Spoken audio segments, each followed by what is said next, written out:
think so.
Okay, you should be able to hear me now. So, hello, all, and welcome. It is I, the Realist Philosopher, and this is the Realist Philosopher Show. So, how you all doing today or tonight, depending on where you are in the world? Hope you're all doing good, fine, and well. I'm doing okay. I'm doing all right. Glad to be here. Glad to see you all here.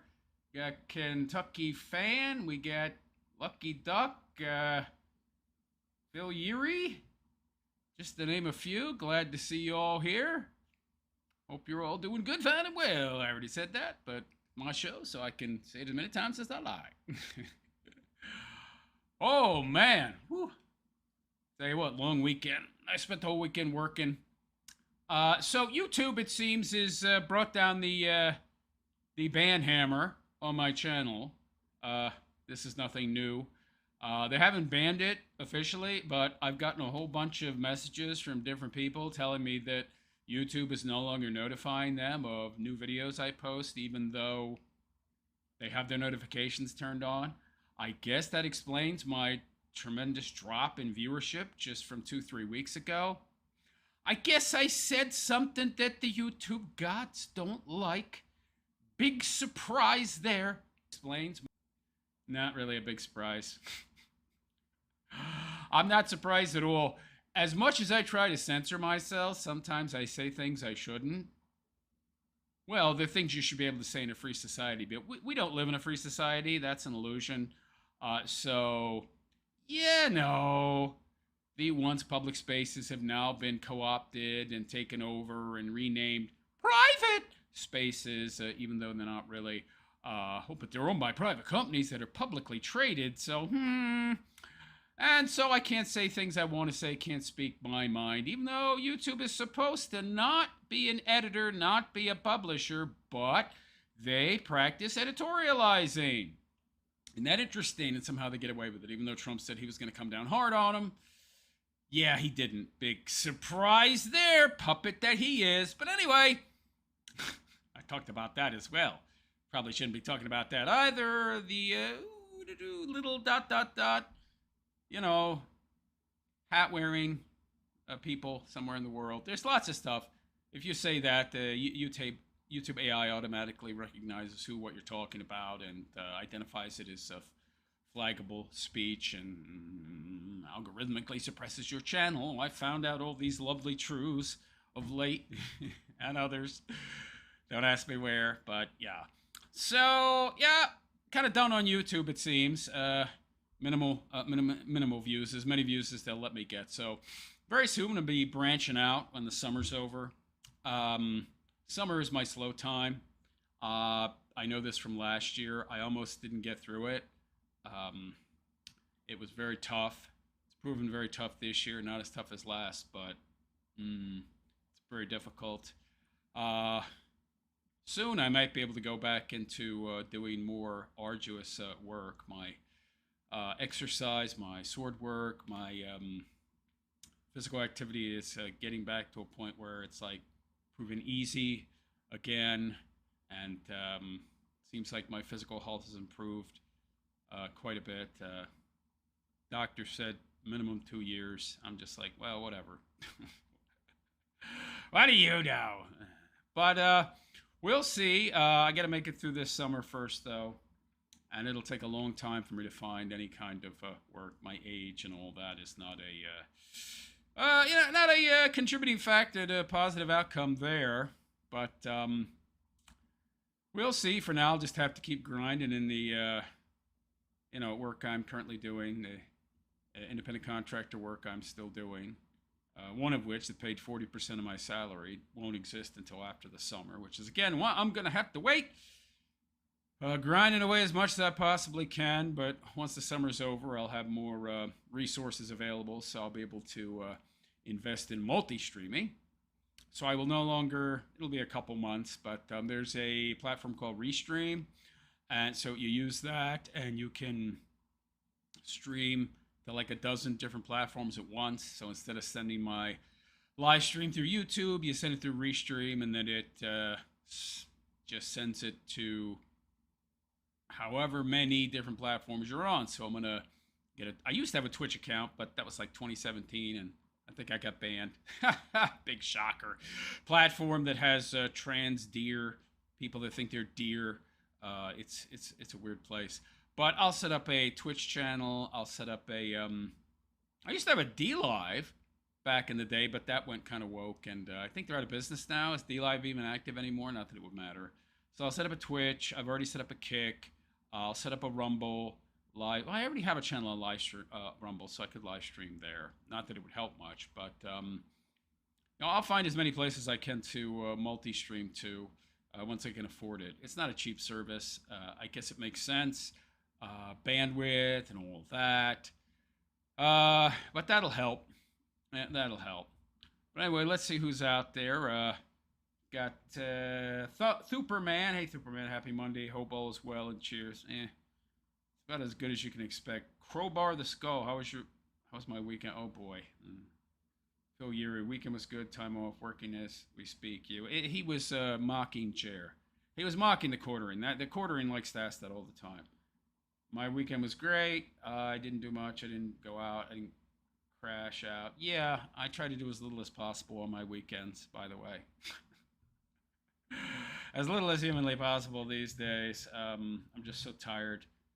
Doing this live stream and work, it's very difficult. Today, in fact, I was able to do very little work. I was so exhausted. I spent too much time during the weekend working when I should have been resting. I'm trying to expand my reach and reach more people. So I spent the weekend trying to network on various social media platforms to get more exposure for my YouTube channel, since YouTube doesn't want to expose me, as it were. So I didn't get much success, honestly. It doesn't seem like there are very many sociable people on Twitter, which is strange because it's supposed to be social media, but the people there are not very social. So, turns out I have like almost 500 followers on Twitter, and most of them I didn't even follow them back. So I've been trying to follow them all, but Twitter, it blocks me. Like after I hit the follow button 10 times, it'll tell me I've reached my limit, and I gotta come back later. I mean, I've had people following me randomly and sporadically for years. I just never occurred to me to follow them back. And I thought to myself, well, what if some of these people actually want to, speak with me about like collaboration or something? So I've been trying to follow them all back. I think I'm up to 230 now.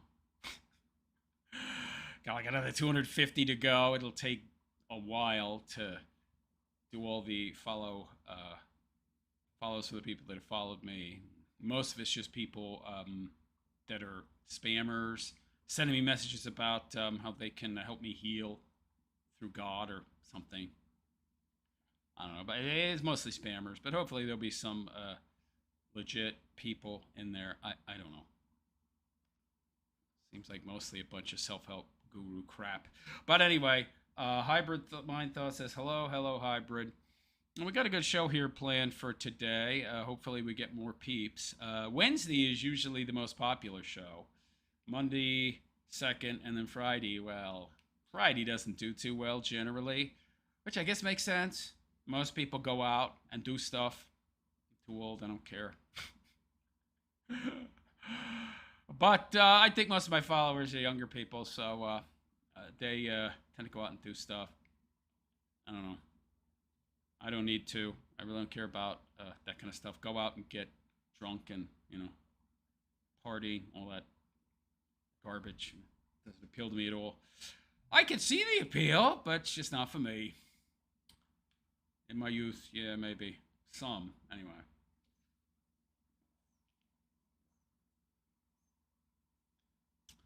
But anyhow, I wanted to do a little exploration here. And you all can do it with me.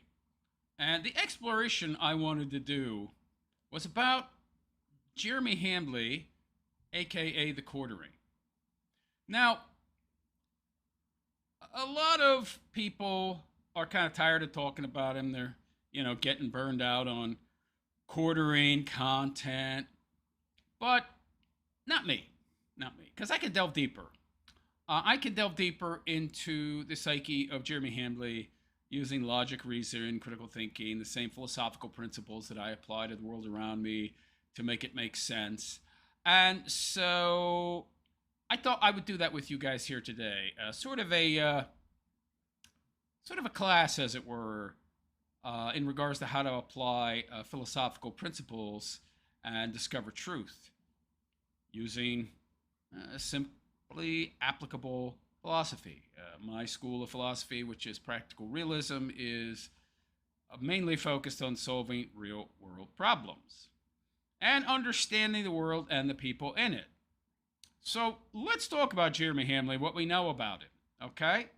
Now, first of all, I think the thing that most people know about this guy is that, he's fat, he's obese, he's globulous, he's quite large, has his own gravitational pull. We all have gravitational pull, but, mass and all that is much stronger than mine. So this guy, he's a blob, right? Now, what does being a fat person say about somebody? Okay? If you want to understand someone, the first thing you need to do is look at them. Their attributes, their tastes, their appetites, their desires. Now, with some people, how they look, how they appear may not tell you anything, or may not tell you very much. But with some people, it can tell you quite a bit. Somebody walks around wearing no shirt, their pants down around their, ankles with their ass crack showing. That tells you quite a bit about that person. You're dealing with a ghetto hood rat, potentially, somebody who's maybe been in prison, obviously somebody who doesn't care very much about what the world thinks about them, lacking in conscientiousness, lacking in forethought. They're trying to send a particular message to the world, and that says a lot about them as well. Well, what does it say to be a big, fat, sloppy pig that really isn't very concerned about how the world views him in that particular way? What does it mean to be fat? Well, if you're fat, depending on how fat, and of course there are degrees, if you're really, really slovenly obese, like Jer, what is he, about 400, 450 pounds, it says that you have no self-control. You have no self-control at all. You love to eat. Food for you is a bomb. It's an addiction. You're addicted to food. You have an addictive personality. And so you have no impulse control. Now, that is a lot of something that you can tell about somebody just by looking at them. Now, people like to say, well, you can't judge a book by its cover. No, sometimes you can. That's a lie. That is sometimes you can't judge a book by its cover. Sometimes you can. Oh, but sometimes you can. Sometimes you can. You want to know who made that saying up? Somebody that didn't want to be judged by how they looked. Because how they looked actually said quite a bit about them, and it was probably mostly negative. People like Jer, for example. Well, you can't judge me based on how I look, says the big fat guy. Yeah, we can, to a certain extent. So, he's slovenly, right? He doesn't look like he really combs his hair. He hasn't cut it in quite some time. He's fat, so he doesn't really put much, if any, effort into how he looks. His beard is unkept. It's all over the place, so he doesn't really trim it very well. Same goes for his hair. His clothing is, disheveled and stained and covered in dandruff, and, he just really looks terrible. Well, that's a representation of who and what he is. So this is a guy that's lacking in conscientiousness. He really is quite unconcerned with what people think about how he looks. So he's very self-centered, very egocentric. The guy is lacking in impulse control, can't control himself.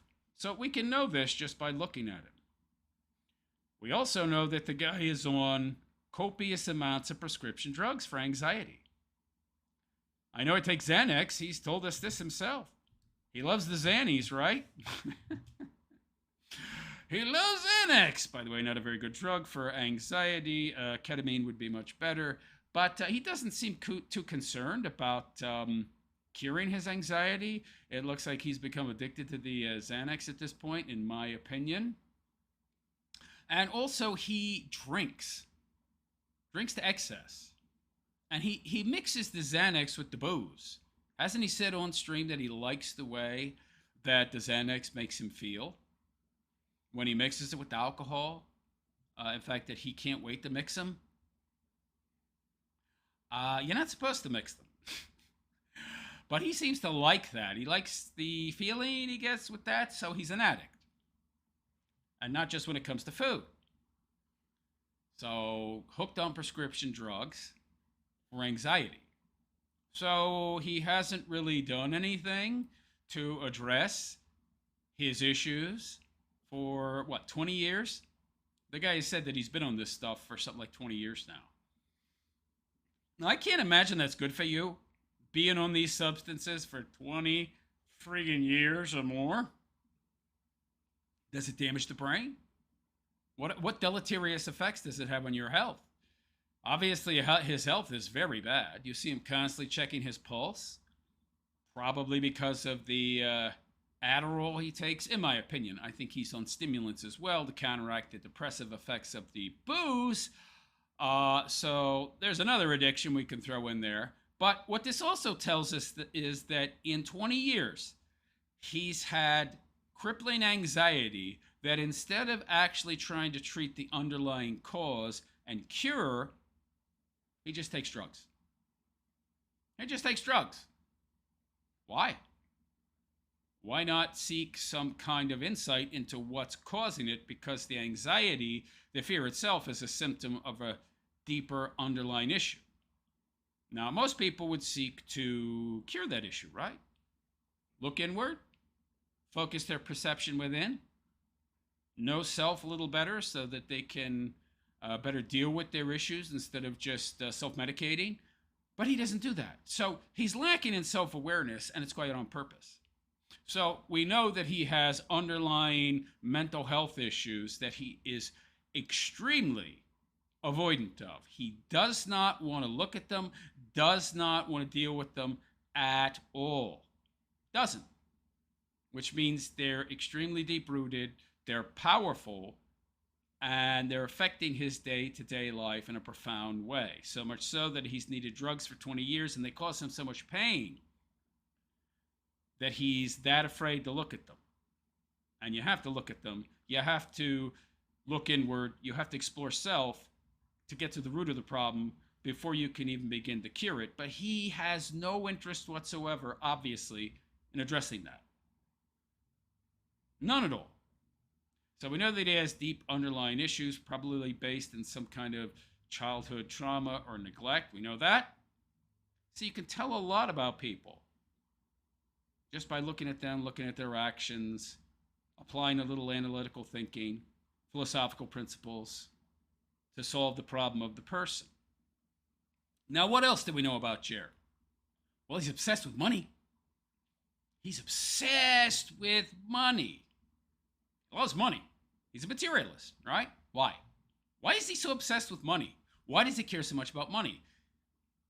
Well, in my opinion, this is how he copes with his inner trauma, the issues that he doesn't address outwardly in a negative way.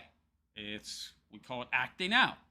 So instead of dealing with his problems, dealing with his trauma, dealing with his issues, he tries to exercise ever more control over his life and environment. How do you do that? Well, I mean, you could have self-control, but then again, that would require addressing the issues that are causing the underlying trauma, what's causing the pain, the problems that you have within.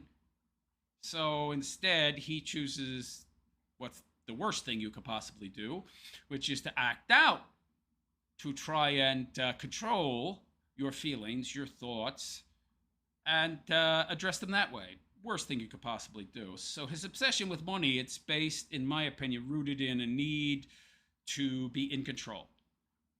Need to be in control.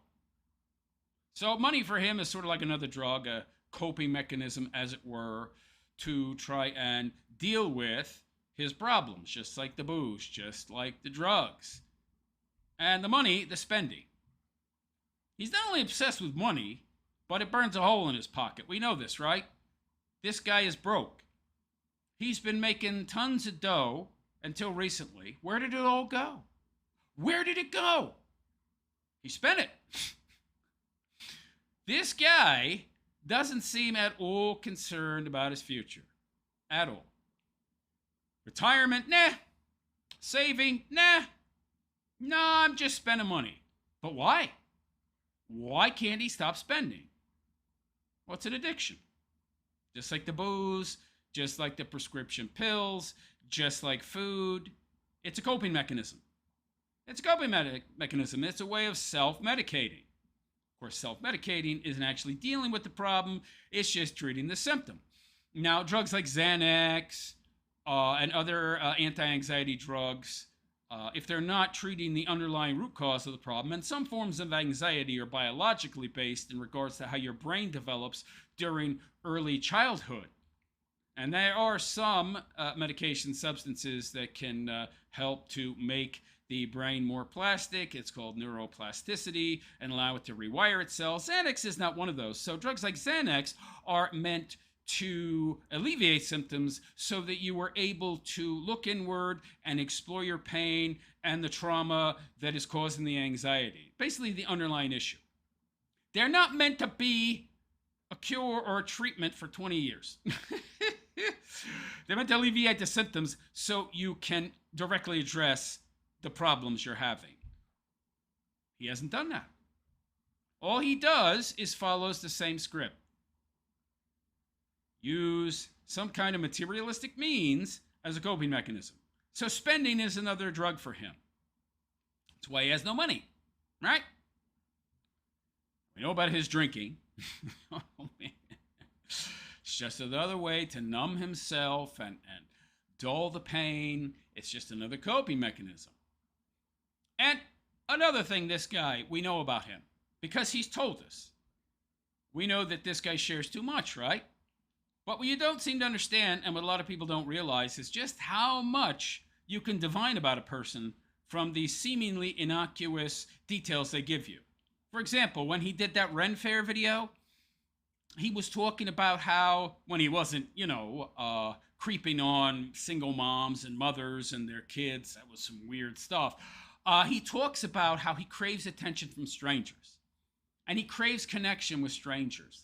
And he craves the validation he gets and the attention he gets from people he doesn't know. Well, why? Why is that? Because the attention, the validation, it's another drug. It's another coping mechanism. That's all it is. And it's a way to not connect with other people. So Jeremy Dale Hambley, we also know this about him. He cannot connect with other people in any intimate, deep, close way. He said it himself. Doesn't really care what his wife thinks. Doesn't really care about his wife. He cares about strangers. He cares about attention from random people. But why? Because they're not close to him. They don't know him. They can't really hurt him, even though we've seen that they can. But the guy is, what does that tell you, though? What does that tell you? Now, what it tells me is that Jeremy is terrified of getting close to and trusting other people because he's afraid he'll be hurt by them. Why would somebody feel like that? Why would somebody be so terrified of real intimate connections and trust with others at 43 years old? He's had a lifetime how to learn how to communicate and trust others and form healthy bonds. Why can't he do that? Well, because at some point, and this ties back into whatever underlying trauma is there, probably during his most formative years, for it to be that deeply ingrained and pathological in nature, he was hurt by the people that were closest to him, who he was supposed to be able to trust, namely his parents. I'm guessing his father. He still has close ties, close relationship with his mother, though that doesn't necessarily mean that she's blameless or was not a neglectful or possibly abusive parent, although I do consider neglect to also be a form of abuse. But it does tell me that the father was probably the main actor, because what did Jeremy also tell us? When his father died, what was he doing? He was live streaming. He didn't even take a day off to go to his own father's funeral. What does that tell us? It tells me that he didn't really care about his father that much. He didn't like the guy all that much. I mean, who does that, right? His own father? Croaks? If they were close, you'd be going to that funeral. You'd be taking a day off. I mean, the dude could have pre-recorded content the night before and then gone, right? Now, maybe you might be saying, well, at that time, he had a contract with Rumble and he had to stream that day. Could have streamed earlier. Could have streamed later. Could have changed the time. He didn't. It was almost as if he was looking for a reason, an excuse to get out of it, right? He didn't seem all that affected by it, did he? Lack of sentimentality. Lack of affect. So this guy, not only did he not really care all that much about his father, or if he did, it seems to have been negative in nature, meaning he didn't like the guy, might have even hated him, but he's not, doesn't seem to me like somebody who was able to be close to anybody, because he's afraid of being hurt. So, and that's even with his own wife. Didn't care about her. Cares about rando strangers and their validation. Yeah. How many friends does this guy have? He has no friends. He has no friends at all. He tries to form social bonds, but he can't. He tries to hang out and do things with people that are not going to be able to get close to him, like that Wisconsin bull that was banging his wife, allegedly. We saw messages, emails, Reddit posts, conversations between the Wisconsin bull and somebody else talking about how Jer is very needy. And he's just tired of the guy, the Wisconsin bull that is tired of Jer. And that he's such a clingy guy and he's such a pain. So Jer is trying to form connections. He obviously has a want, a need, a desire to form connections with people, but he's totally, completely unable to do so because of underlying trauma that he experienced, likely in his childhood, in his formative years, probably in the form of neglect or abuse, be it physical, psychological, or of some other form, although neglect can do it, especially when it comes to anxiety. And then we have the degenerate behavior. Swinging, Wisconsin bulls, sky bulls. Come on over, jump in the hot tub with your wife and her big boobies, Wisconsin bull. So, again, more addictive behavior, more attempts to distract himself away from what's going on within himself by outside pleasurable activities, by hedonism. Why? Why does Jared do this? Well, why do all addicts do this kind of stuff? Even ones that are pretty highly functioning as Jared, although I'm going to be honest, I don't think that he could function in a real job anymore. I really don't. I think this guy has gone so far down the path of hedonism and self-medicating, and he is so neglected to deal with his underlying mental health issues that YouTube's probably all he can do, which is why he's holding on so tight, trying to remain relevant. He needs that because he can't do anything else at this point. Or if he wanted to do anything else, he would have to get serious mental health. By the way, I'm not a big advocate for psychology. I think it's a big giant scam. But that doesn't mean he doesn't need the helpful guidance and insight of somebody outside of himself, because he is extremely lacking in the introspection and self-honesty and desire to help himself required to deal with his own issues. So, what else do we know about Jared? Well, he has no kids, right? But why? He's talked about wanting to have kids. And apparently he has, poor swimmers. His sperm don't work so well. But that doesn't negate other possibilities. If you wanted to have kids, pass on your legacy, you could adopt. You could go the in vitro route. I mean, yeah, his, Tadpoles don't swim so good, but there's ways to get treatment for that. He certainly had the money at one time, probably not anymore, but, he could have went that route.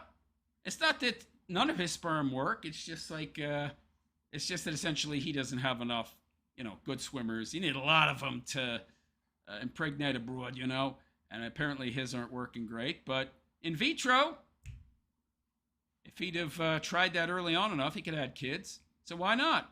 Then there's adoption. Then there's fostering children. You can become a foster parent. There's all sorts of options. So why didn't he do that? Why not indeed? Perhaps because he doesn't want to make the same mistakes his parents did. Perhaps he doesn't think he'd make a good parent. Perhaps he can't face being a parent himself because it reminds him of the traumatic experiences of his own childhood. Doesn't want to pass on or attempt himself to possibly reenacting the same behavior that he was exposed to as a child. Because I find it very odd that somebody that expresses that they wanted to have children never had kids when they have the money to actually be able to do so, even have their own kids if they had to spend a little money. This guy he's shown us he has no problem spending money. So you see how powerful the tool philosophy is. I can divine this and more, far more, just based on what we know about Jer. There's so much more you can delve into and discover applying sound philosophical principles. We also know that Jer's father was well off, potentially. I've heard people tell me that Jer was sort of kind of born with a silver spoon in his mouth, that his father was a landlord, that he owned multiple real estate properties, that he rented properties. So the father was probably pretty well off. And also somebody like that may not have a lot of free time. So if you have, say, for example, children, and you are a landlord, if you are somebody that is always busy, well, what's that going to mean? You're not going to be able to spend very much time with your kid. So therein lies the potential neglect. We also know that the quartering is obsessed with what other people think about it. How do we know that? Well, he spends hundreds of thousands of dollars, and perhaps millions of dollars, to advertise his videos in other countries. Why? To keep up appearances. It's the only possible reason, but why? Why does he care so much what other people think? Total random strangers. It's all about control with this guy. He's obsessed with controlling everything about himself, including how people see him, what they think about him. And the less control he has, the more he feels the need to try to control. The more out of control the narrative spins, the more he tries to bring it back under control. To the point where he's spending hundreds of thousands of dollars, millions of dollars to make it appear like he's more successful than he is, while at the same time bankrupting himself. Well, that's pathological behavior. So what can we divine about Jeremy Dale Hambley? He is a deeply distrusting man who lies. This is another thing. Jeremy lies a lot, even when he doesn't need to. That's pathological behavior. Why do people lie? Well, oftentimes it's because there's a truth they don't want you to know. But for him, he lies even when it would make no difference. He lies and everybody knows the truth, but he still lies. This is, again, to maintain appearances, to feel more in control. Pathological liars lie even when they don't need to feel more in control of any given situation because they're super control freaks. So we have an individual who is deeply distrusting in nature, to the point where he has no friends of any kind. He's obsessed with money and control, and uses that money not only as you would use any other drug, as a coping mechanism, but also to try and maintain appearances to feel like he is more in control. Furthermore, he is a drug addict, in my opinion, and I consider booze a drug as well, and so that is a form of self-medicating that is, well, to avoid your problems.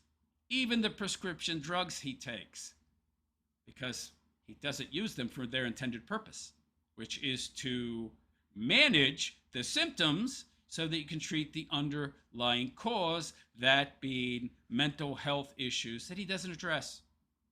That he uses the money, the booze, the prescription drugs, the hedonistic sex, his whole materialistic lifestyle is about avoiding the symptoms of his underlying health issues, which is why he is so lacking in self awareness. Because to be self aware, you first have to address who and what you are, which means understanding yourself completely. But to do that, you have to address any problems, traumatic experiences you've had, and come to terms with them.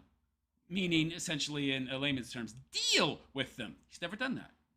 So Jeremy Hamley is a deeply flawed human being with quite a few underlying mental health issues that are likely grounded foundationally in a traumatic childhood that involved serious neglect, physical, mental, or possibly other forms of abuse I'm not going to get into, that has led him to be deeply distrusting, highly controlling, averse to truth, uses every possible tool to try and feel as if he is in control of his life: money, booze, lies, words, drugs, everything, which is the worst possible way to cope with the symptoms of mental health issues. But it's all in an attempt to avoid dealing with said issues because they cause him so much pain internally.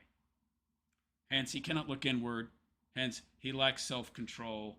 He lacks impulse control and acts out constantly, again, as another way of coping, because he must be in control of everything, because he grew up in an environment where he felt like he had no control of any kind. Hence, now his overwhelming need to control everything. Anyway, so this is kind of like a teachable lesson, as it were, in how to understand people simply by looking at the behavior they display, how they act, how they comport themselves, even how they look. And you can divine quite a bit about a person by applying very solid, simple philosophical principles. No psychology involved here, all philosophy. But anyway, I think we can come to the conclusion that Jeremy Hamley is basically a really messed up guy. He's got a lot of problems, and I believe they're all rooted in very early childhood trauma that he has not dealt with. The money, the booze, the drugs, all of the acting out, that's all just... and the food as well, it's just cope. It's an attempt to cope with his pain instead of having the courage and the wherewithal to deal with it. Anyway, that's all I had to say on Jeremy Hamley. Those are my thoughts on him, and I could go into more. Made a short list of things I wanted to talk about, but I could make the list even longer and draw up a much more detailed diagram, as it were, as to who this guy is and what makes him tick, but we don't really need to go that deep. Anyway, I am the Realist Philosopher, and I wish you all a good and pleasant day. And take care. Yeah, just a little in real time analysis there. All right, I'll get to your comments. Nunchuck Mang, does he really weigh 450 pounds? Yes. Dude's like 6'6" or something. Nunchuck Mang, I hope to see Jer on my 600-pound life episode someday.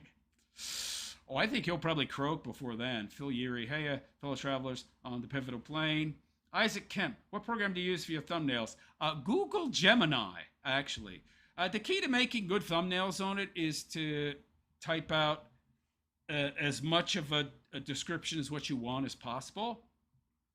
Thankfully, I'm pretty good at writing, so it's not a problem. Nunchuck Mang, alcohol causes a lot of anxiety too. Phil Yurta, 17 years sober here. Nunchuck, anxiety alone made me stop drinking. Okay. Phil Yuri, that's awesome, man. Superman, I boozed it up for a little while, hanging out with friends, then house sat over the weekend. Okay, well. Phil Yuri, all good. It can be calming to some. CJ, alcohol causes anxiety when you're not drinking. Does it? Huh. Okay. What do you wait? I assume you mean when you're an alcoholic. Phil Yuri used to house and pet sit would clean the. Okay, I don't. It's terrible for your gut lining. Phil Yuri, exactly. Isaac Kemp, 6 figures worth of video games. You mean the quartering? Yeah. Isaac Kemp, I felt guilty spending $80 on a. Okay, I don't know what that is. Oh, the screen skipped on me. Damn this freaking YouTube.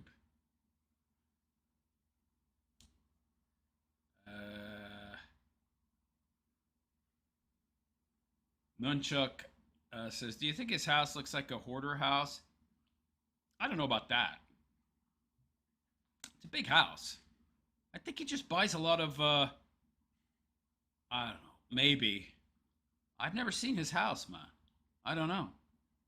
Phil Yuri playing with, okay. Xanax should only be for emergencies. Big Pharmacy needs to compensate. I don't know what you're talking about. I can't read all these comments because you guys are talking to each other, not to me.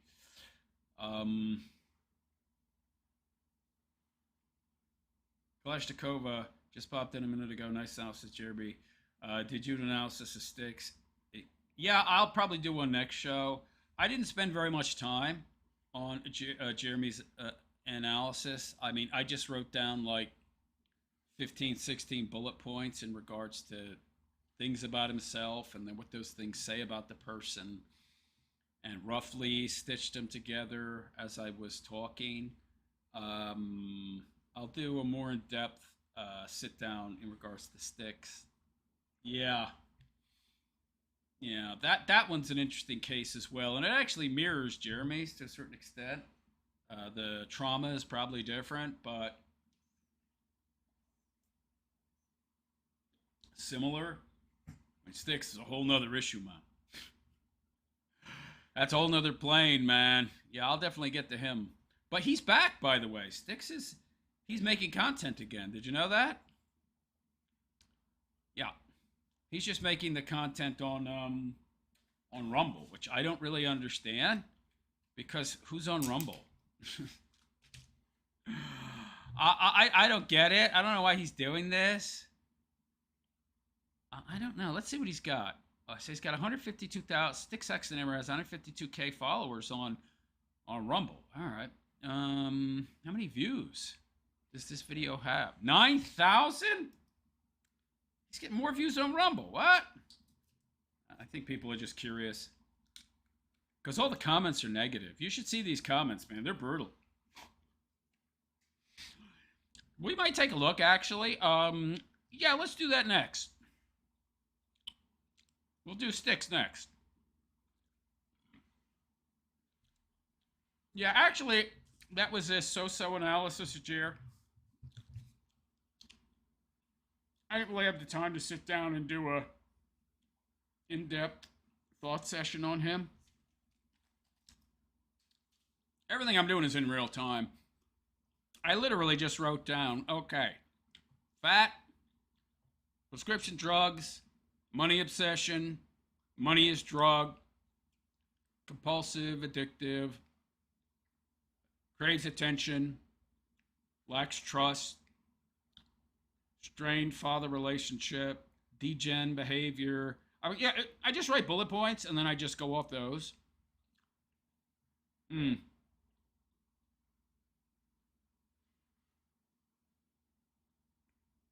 I could write up a script, but I don't really need to. So I guess you could say I have an agile mind. Ghost Current Clips. Hello, Ghost Current. How you doing? It's brutal. Yeah. Jer, that's for sure. Top comment on Styx's latest vid. Uh-oh.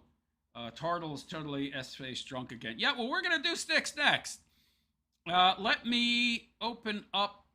Okay, Rumble's open. I know that's why most of you are here for Styx. So, screen capture on. Check. I think it's check. Yeah. There he is. Oh my God. This guy looks terrible. Where's the full screen button? Okay, there it is. Give me a sec. I need to lubricate the moneymaker. It ain't much money. Especially not now that YouTube has brought down the band hammer. But anyway. So hello all and welcome. It is I, the Realist Philosopher, and this is the Realist Philosopher Show. So how y'all doing today? Hope you're all doing good, fine, and well. So we are here with Styx, Hexenhammer 666, and he's back. He's back, baby. After he said he wasn't coming back. And he said, of course, that he was gone from YouTube because YouTube wouldn't let him sign on, even though he made no content anywhere. The only reason I'm not posting on YouTube is because YouTube is messing with me and won't let me sign in, and I forgot my own password, and, I don't know how to set up a two-step verification, which would allow me to log in from practically anywhere. But since I can't do that for some reason, because I'm a Luddite, well, I'm not going to make content anymore on YouTube. Yeah.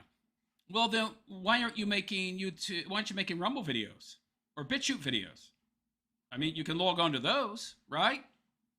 Why is it every platform you're on, you're not making content if it's only YouTube you can't log on to? Oh, well. I just need a BS excuse not to make content because I'm a lazy bum. Well, there you go. So here we have Styx, and he looks like he's dying of AIDS. Look at his arms. There's no visible muscle. He has 110-year-old man arms. Well, my God, look at that. He's like a scarecrow man.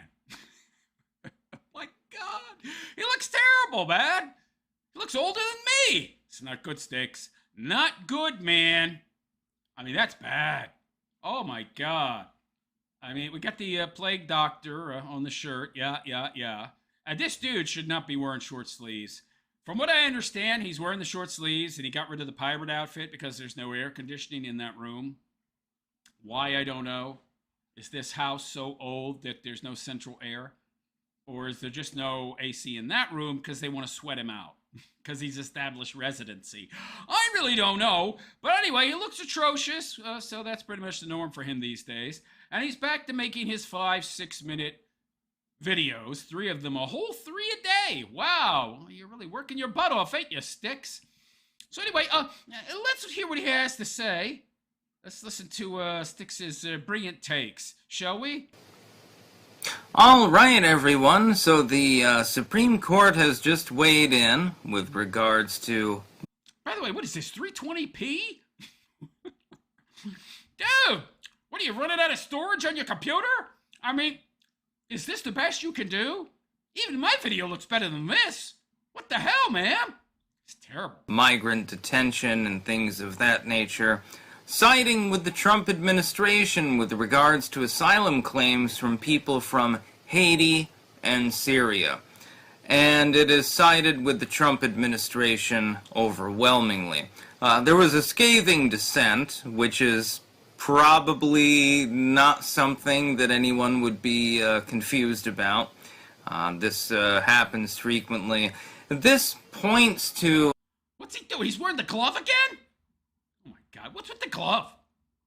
Can somebody out there tell me? Because I don't know. I've heard mixed reports that his hand isn't actually cut up.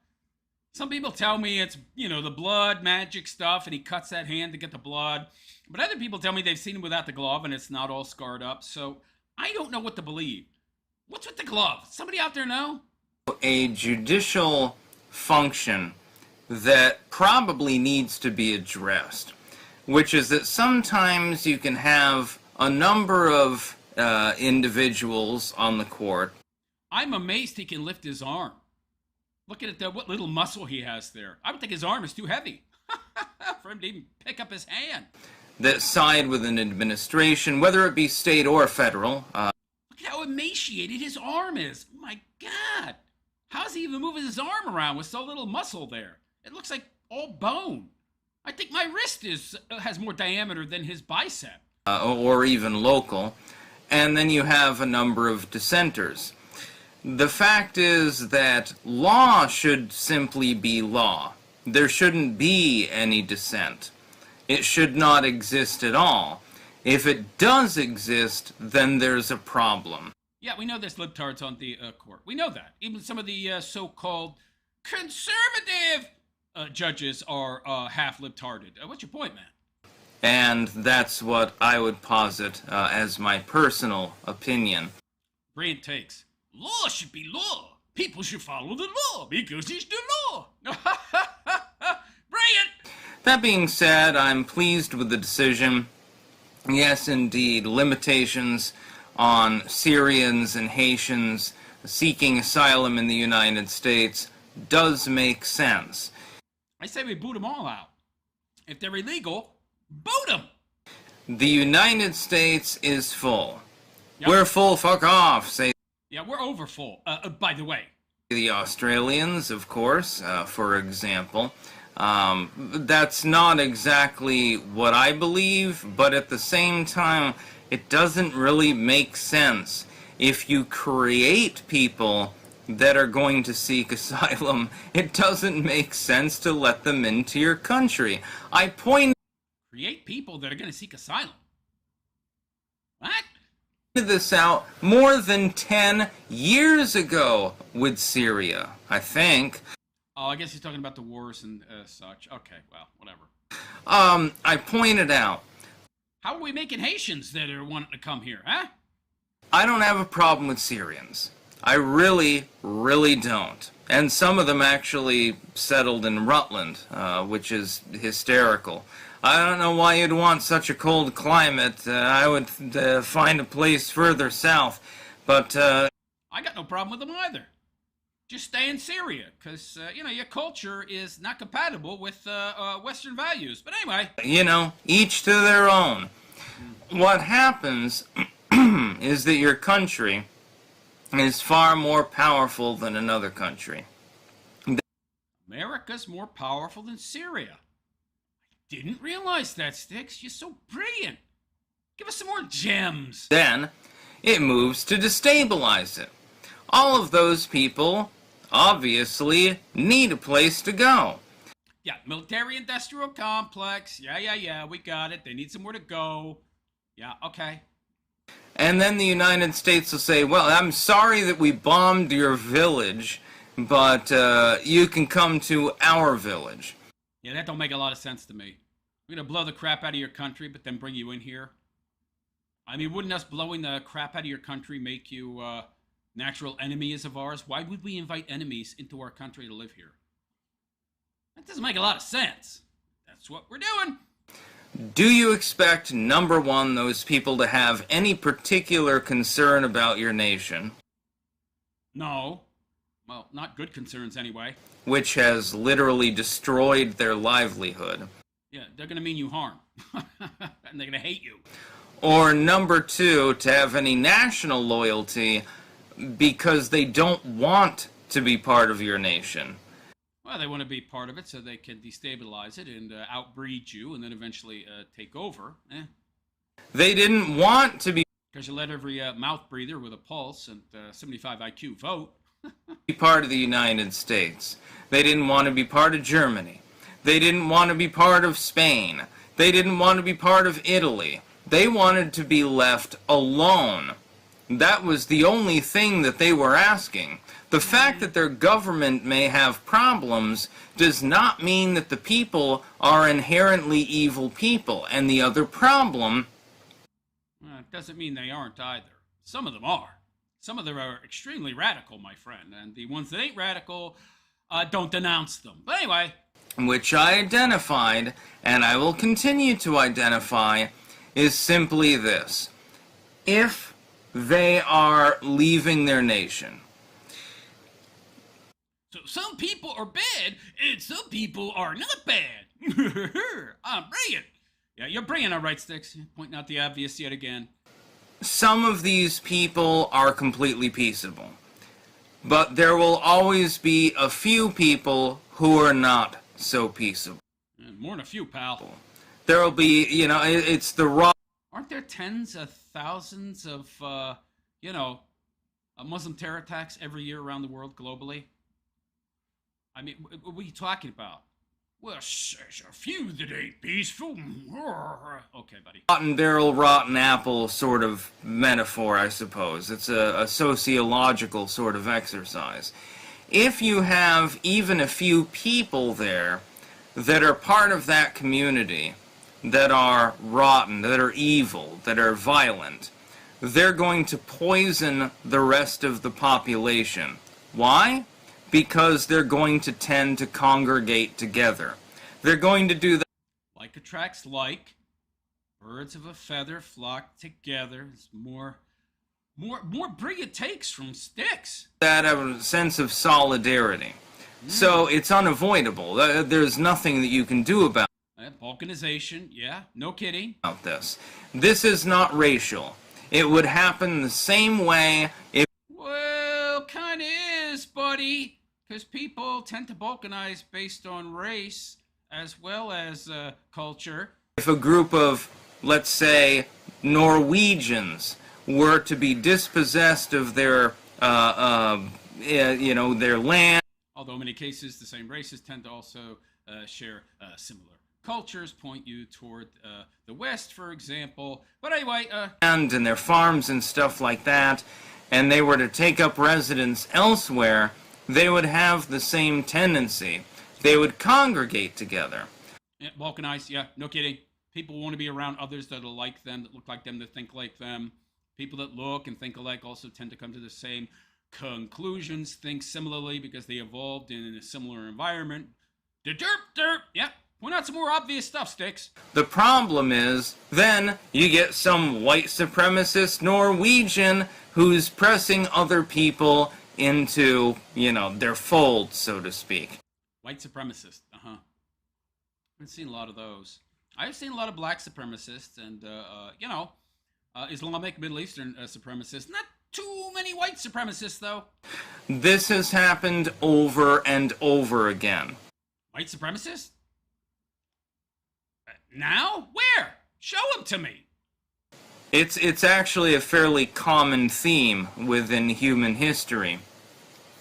White supremacy? I think he's just talking about, racial supremacy, generally speaking, which is perfectly fine if you're black or Middle Eastern or Asian, Japanese, South Korean. But if you're white, oh, no, it's bad. It's evil. Yeah.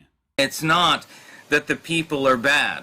It's not that there's anything wrong with them. Well, there's something wrong with some of them. It's that you're going to end up with a situation where the people who do have something wrong with them, by the way, he's all over the place, bully the other people. That's what's going to happen. So the loudest voice in the room tends to be the one that is listened to. Okay, yet more obvious observations from Styx. They're going to sell them drugs, or they're going to make them into terrorists, or they're going to make them into militants, or, something like that.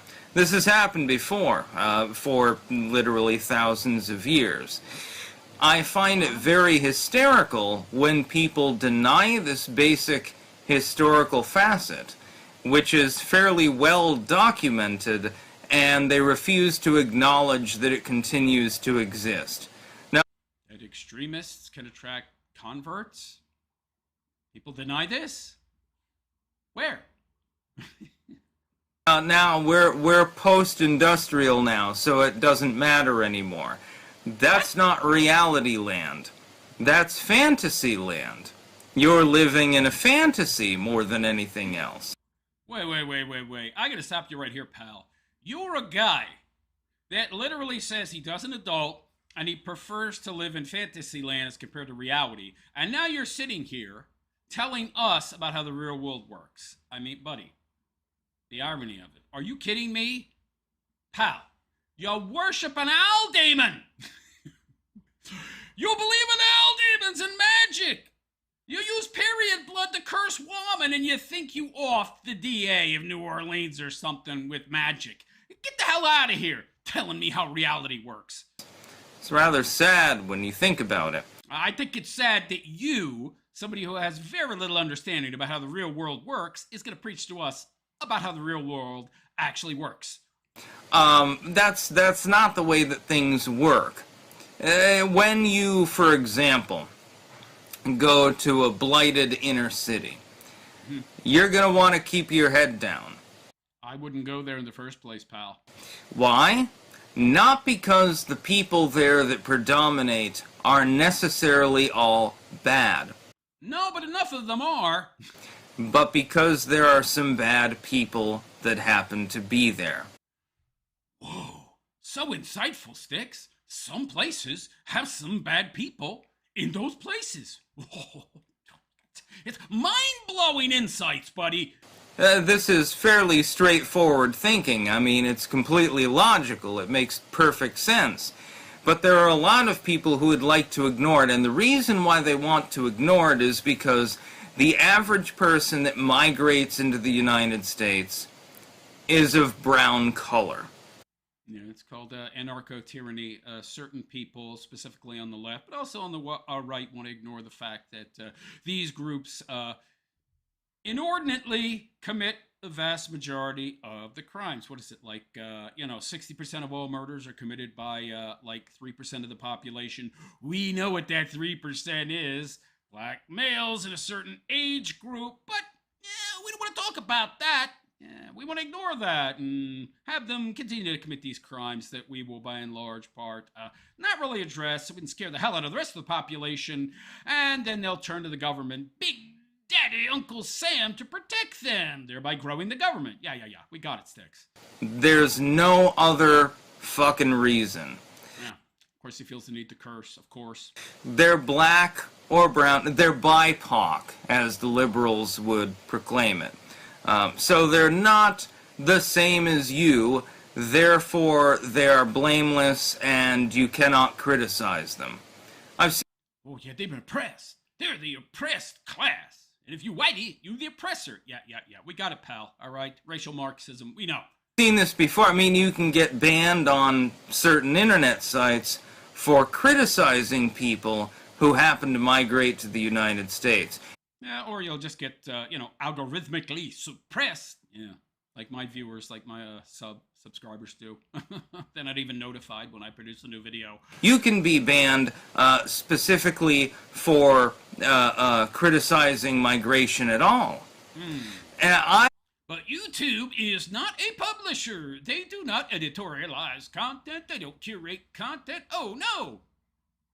Okay. I personally do not have a problem with legal immigrants. I do. It's like 60% of the foreigners coming into the country every year. People talk about illegal aliens. Meanwhile, they ignore the huge problem of chain migration and legal aliens coming into the country.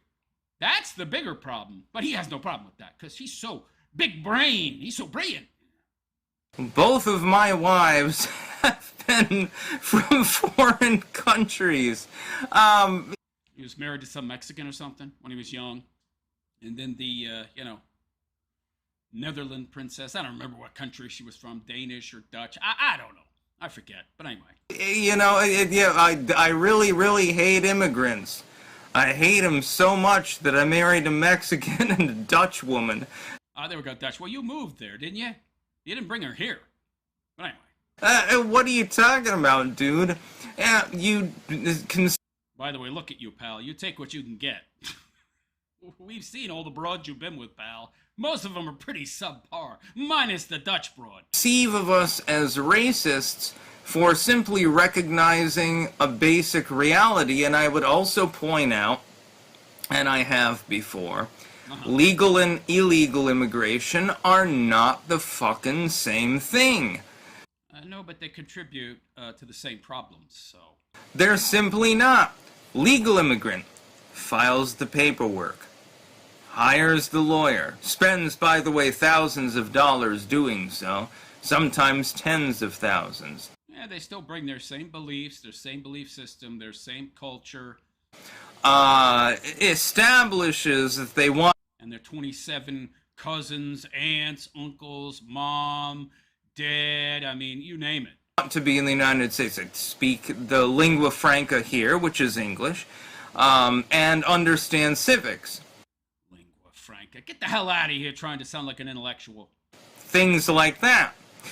That's different from somebody who simply wanders across the Rio Grande and then supposedly gets whipped by horsebound members of ICE, even though that never happened. That was a mythology. It's not all that different depending on what country they're coming from. By the way, ain't a lot of whitey coming into the country now, okay? Just saying. And then clambers up the... Remember when Trump let in those like 5,000 refugees from, South Africa? Everybody freaked out. shore and just wanders off. Those are not the same thing. That's debatable, but anyway. A person who respects the law of the United States enough to say, okay, let me basically research what I'm supposed to do, and then I'll try to enter the country, and they're lawful, they're not doing anything wrong. Maybe, but there are 27 brothers, sisters, mom, dad, aunts, uncles, cousins, everything. Them, I don't know. Etc., etc. I don't have a problem with them. I don't give a shit. Let them come in. Why? They fundamentally changed the culture of our country. If they're not from white Western European nations, they're fundamentally changing the culture of this country. Outbreeding, outvoting. You aren't concerned, but I sure am. Come all ye faithful, I suppose. Yeah, what's their faith to? Allah? Pal, you don't know what you're talking about. Give us your huddled masses. But these are cultures that are fundamentally incompatible with Western Christian values. You do realize that, right, Styx? No, he doesn't realize that. He hasn't thought that deeply about it, this brilliant genius with the 141 IQ. From his own mouth, he says this. Yeah, I don't think so, pal. If someone's first act when they step on U.S. soil is to be breaking the law, no, I cannot respect that. I do not accept it. Do you respect certain religions that say off at the head of the infidel? Do you respect that say if a woman is, showing X amount of skin, she deserves what she gets, as it were? You got a problem with that, Styx? I don't care. So long as they come in legally, I don't care what they think or what their worldview is or how they view women or, generally speaking, what gods they worship or what those gods tell them they can do to non-believers. I don't care about any of that. Yeah, okay, buddy. I do not believe that it is right. What would happen if I were to simply walk across the Mexican border right now? You get arrested, pal, and thrown in jail, of course. By the way, why would you want to go there? It's crap hole. You wouldn't want to go there. Maybe to visit, that's about it. Tijuana or something. Get yourself some TNA, right? Booze it up, and then come back. What would happen if I went down to Texas and I said, I want to become a Mexican. Ha ha. I'm not going to assimilate or anything like that. I'm simply going to take up residence here. Who the hell would want to? By the way, there's plenty of legal avenues to go there and live long-term without having to break their laws. Nobody wants to live there anyway from the West. Come on. Not too many anyway. Maybe that Ethan Ralph guy. Hey, guys. Hi. Yeah, it's me. You know what'll happen? I'll probably get shot. Now, there's a little bit of a difference between how the U.S. and Mexico handle their border policies. Yeah. Just putting it that way. Yeah, it's a third world asshole, man. It's not surprising. Putting it bluntly. That's run by cartels. Organized crime. Yeah, I mean, you could probably sneak across or bribe your way across, but, you'd be a pariah in a foreign land at that point. Well, that's just how it would be. More obvious statement. You wouldn't get any special privileges. You think the Mexican government's going to give you the kind of benefits that the U.S. government gives to illegals in the United States? Ha ha ha! Yeah, hold your breath. You're going to have to hold it so long you're going to pass out. That's not going to happen. Well, Well, there's nothing there to steal. Who the hell wants to go there? There are no social welfare programs there, baby. No other country that I know of really does that. The European Union, to an extent, does that with certain migrant groups. What are you talking about? Didn't that Merkel, didn't that Germany, weren't they taking private houses that weren't having anybody living with them and giving them the migrants? What are you talking about, pal? They all do this kind of stuff. What is he talking about? People talk about this guy being brilliant when it comes to politics. He doesn't understand anything about politics, especially geopolitics. Dude, almost all the European countries. You see what's going on in Ireland? It's happening all over Europe. But this protected status nonsense should have been ended long ago. There should be no protected status for Syrians. There shouldn't be any protected status for anybody that comes in here illegally. I agree with that. Should be no protected status for Haitians. It should not exist. What you should say is it shouldn't exist for anybody that entered this country illegally. They should all be booted out. The fact that your country is malfunctioning is not our responsibility. Well, I suppose in the case of Syria, yeah, to an extent, yeah, but you gotta blame the Obama administration. So, why do we have to pay for it now? Well, let's be honest, those countries don't have a high enough average IQ for their countries to have been functioning properly anyway. Doesn't make any sense. Could have let you, but you can go to Europe, they'll let you in. Haiti has been dysfunctional for a very, very long time. Pretty low average IQ in Haiti. Not even since the earthquake, long before then. Nobody wants to talk about that, though. Oh, you're a racial realist. Oh, you're evil. Haiti has been desperately impoverished. We did not cause it. We did not cause your problems. Your government causes a lot of problems. You should probably overthrow them. Yeah, good luck with that, pal. Good luck with that. That would probably be the best idea in the world.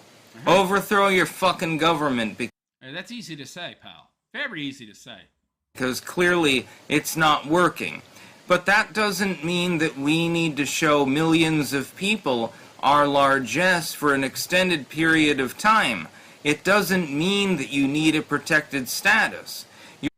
Well, it does if you want those people to come in here and drop their anchor babies and breed and not be able to survive off their own graft, so they have to be dependent upon the government. So now they're useful, sheeple idiots who are going to vote for whoever promises them the most free crap. Your nation is clearly capable of functioning. It's done so in the past. Okay, well then bring it to a limited extent. That's debatable, by the way. Back up to functionality. It's not our problem.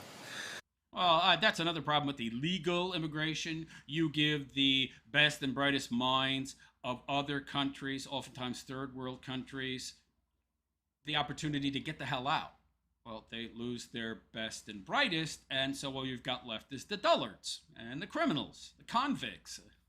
They're not going to do such a good job creating a cohesive, functioning government. But anyway. It doesn't mean that we don't have mercy or that we don't believe in charity or anything like that and that we're terrible, awful, greedy people. It's that we need to take care of our people first and foremost. And American citizens really need a lot of care right now. Just saying. Well, you certainly do, that's for sure.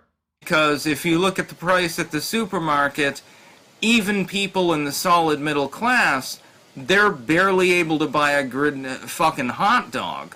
Yeah, well, that has a lot to do with the current war that was going to be over in days, right? Yeah. Well, gas is still $4 a gallon. That drives up the cost of everything. So, it becomes a little bit of a problem now, doesn't it? That's about all. Peace out. Yeah, well, you're part of the problem, buddy. But anyway, there you go. Another brilliant and very obvious takes, for the most part, from Styx. Even a broken clock is right twice a day, and he doesn't really go into much, if any, of a deep dive. He looks atrocious. At least he's not wearing 2 pairs of glasses. his regular glasses underneath a pair of sunglasses. But wow, could you at least this guy talk about the lack of concern about how he looks, the lack of conscientiousness? I mean, dude, can you at least comb your friggin' hair? My God, pick up a weight. Do something to improve yourself. I don't know, man. Ooh, it looks like he's dying. Though I don't think he's dying of anything except, overindulgence of booze. But anyway, let me know what you think of Styx's most recent video after his long sabbatical in the comments section. And please like and subscribe to my YouTube channel if you have not already. Hit that notification bell to be notified of any future content that I might create. Also, don't forget to leave a comment. I hear it's good for the algorithm. And if you'd like to support my continued content creation, you can leave a super chat. Any amount is greatly appreciated. Or you can join my YouTube channel as a monthly supporting member by hitting that join button beneath the video. You can also join my Patreon as a monthly member. You'll find that link along with all of my social media links in the description of this video. Anyhow, on that note, I'm out of here. I am the Realist Philosopher, and I wish you all a good and pleasant day. Take care. Yeah, this guy, he's all over the place.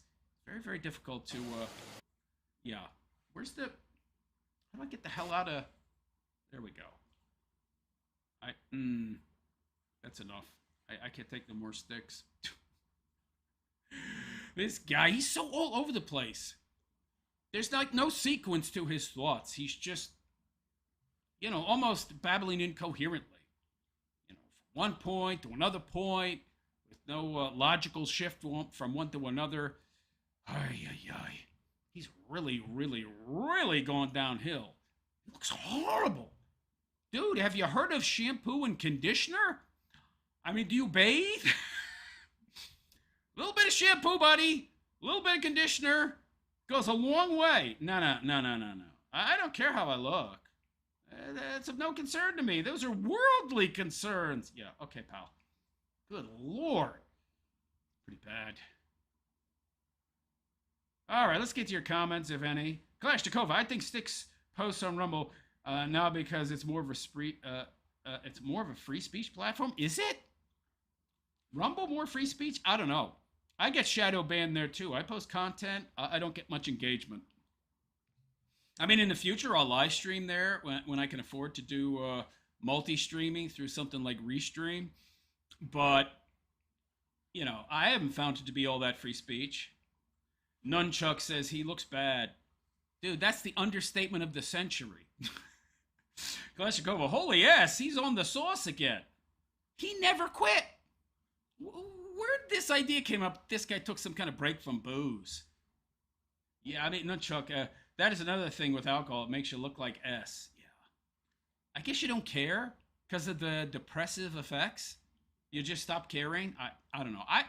I've drank 5 times in my life. Maybe. I've never been a big drinker. My father was a lush, so I guess that turned me off. That and I just don't like the taste. And I've really had no need for drugs or alcohol. I'm high on life, so when you're high on life, you don't need booze or anything else. Kalashnikova, I've heard in Styx in videos before saying you shouldn't shampoo your hair because it's healthy and glistens. What? I mean, it's certainly going to be greasy, for sure. But, wait. Has this guy looked in a mirror? He looks terrible. What's the point of having so-called healthy hair if it looks like a freaking rat's nest, man? Oh my God. It makes no sense, man. But it looks horrible. What does he care if he has healthy hair? I mean, he looks like a homeless bum. Been living under a bridge, man. Dusty Rose, did we talk about Styx tonight? Yeah, we just finished. Didn't you just watch? I guess you came in late. Kalashnikova, okay, you already said that. Ghost current clips. Guy can't afford conditioner. Get the hair. Yeah, I don't know, man. The potato can afford it, I'm sure. I'm sure there's shampoo and conditioner in the house, man. He lives with a woman. I think the parents live there, too. He could afford to take care of his hair, all right? Ghost Curry Clips. He's Michael Craxon. Mass deportations now. That has to be non-negotiable. Yeah, well, so many bleeding hearts in this country. J Mill says, look at those arms. Yeah, it's pretty bad. He should be wearing long sleeves. Russ Land Miro. Styx is making a big mistake. Never mess with Trevor Phillips. Dude, I've heard that too many times. You think you're dunking on me, but I've heard it too often. Matty Ice. He just said the same S. The world according to Misty Ray. Okay, Styx. I'm mixed. Dad black. Mom white. What's the point? Wasted ramblings. Yawn. He has no points. He has none. Ghost Current Close. What a bold stance, Styx. Yeah, well. Oh, come on. Yeah, he looks pretty bad. That's for sure. That's for sure. Yeah, he's just saying the same stuff he said in other videos. So we on. Look at his arms. They're skeletal. Lucky's motorcycles. Alcohol is poison. SS Stub. I don't know what that means. Michael Barras. How come he's posting on Rumble instead of YouTube? He says he lost his login. Okay. Give me a sec. I got to reposition the nicotine gum. So the way it works, if you've been posting in a particular location for a long time, YouTube has that information on file.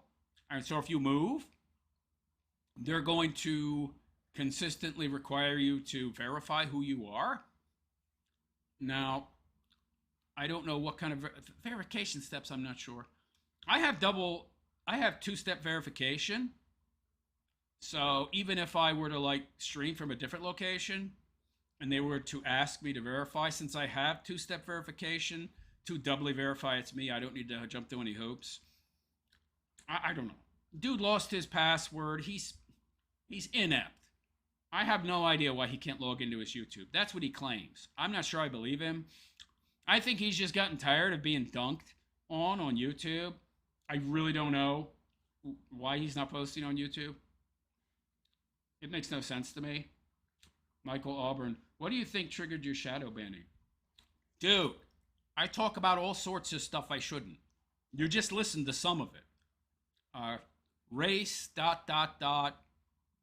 The realism. I talk about, the hats, hat people. I talk about the powers that be. I talk about all sorts of stuff. Depopulation agendas.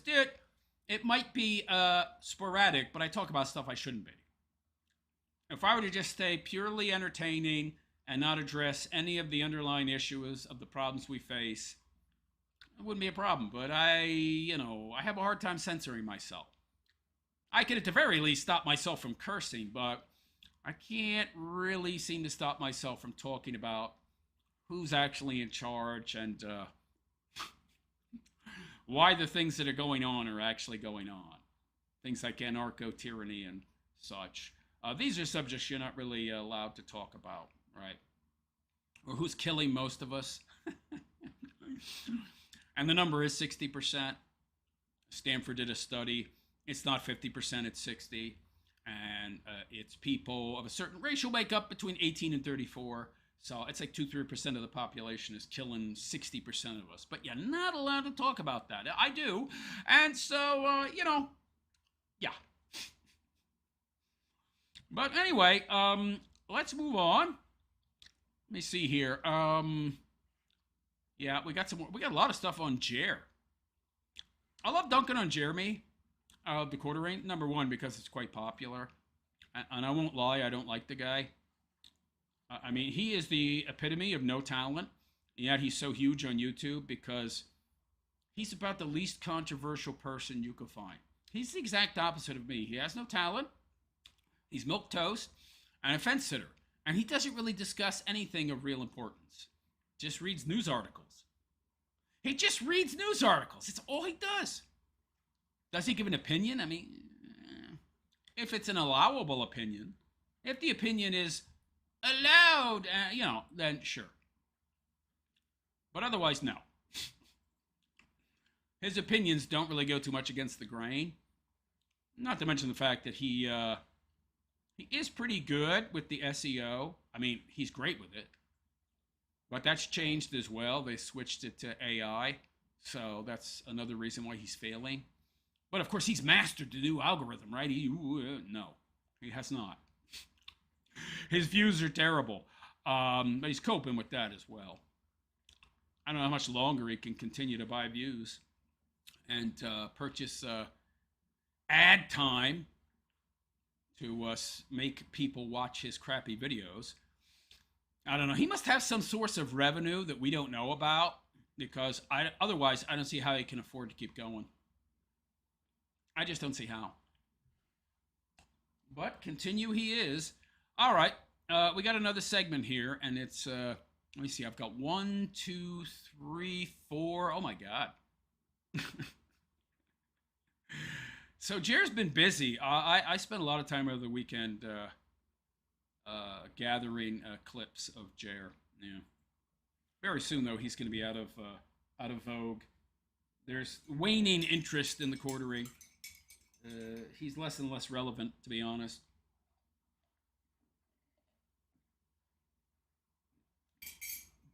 Now, Jer would like to believe this means everything is blown over. No. People just don't care about you anymore. It also means they're not watching you anymore, Pinhead. As is reflected in his view count. So I think the quartering's done, honestly. I think he's over. I really do. Supposedly he's giving up on streaming. I saw a video somewhere where he's like going to stop streaming soon. Yeah. Lost his Rumble deal. I still don't know how they paid him $2 million. Man, that's crazy. What was that, like a 4-year deal? Like $500,000 a year?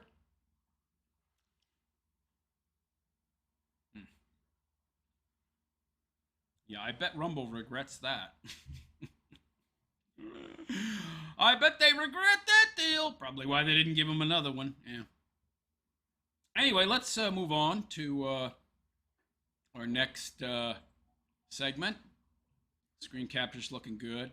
Yeah, the capture box is a little smaller. I decided to return it to normal aspect ratio, so the picture looks better. It's not as big, the screen capture box, but it should look better, the picture that is. Let me blow this up. Give me a sec here. Partially because I'm blind. 170%. Let's make it 200. Why not? So hello all and welcome. It is I, the Realist Philosopher, and this is the Realist Philosopher Show. So, no, Jer. It has not blown over, my friend. People still hate you. And they're still clipping the hell out of your live stream, thank God. I find you to be totally, completely insufferable. I can't watch your crap, your dreck. It's so boring, so mind-numbingly dull that I just couldn't do it. Well, I don't have the time anyway. So thank God for people like the Kino Grow, who are clipping the hell out of you and dunking on you and finding the choicest bits that I can then make fun of. So here the quartering is trying to prove he's not racist. And he goes on to paint himself as racist.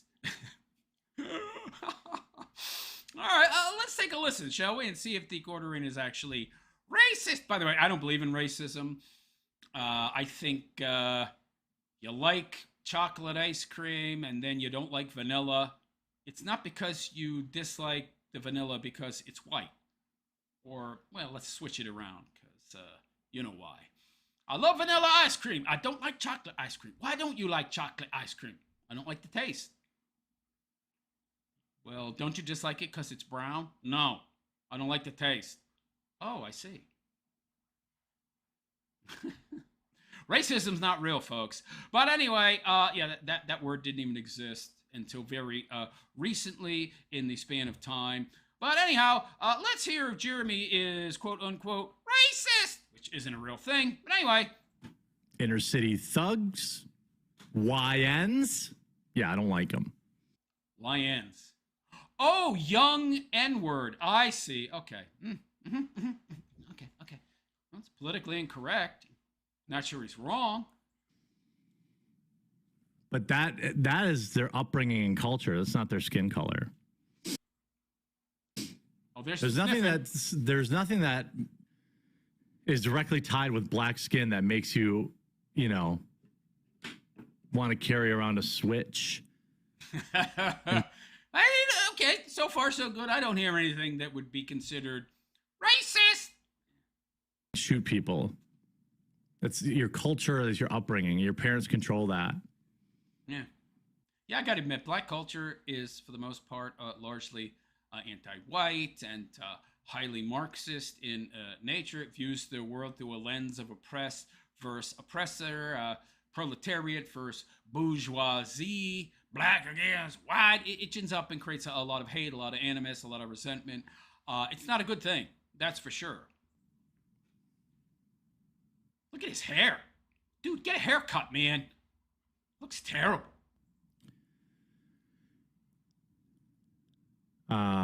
Dead air. Dead air. Culture comes from groups of people grouped by skin color. So, I mean, fair.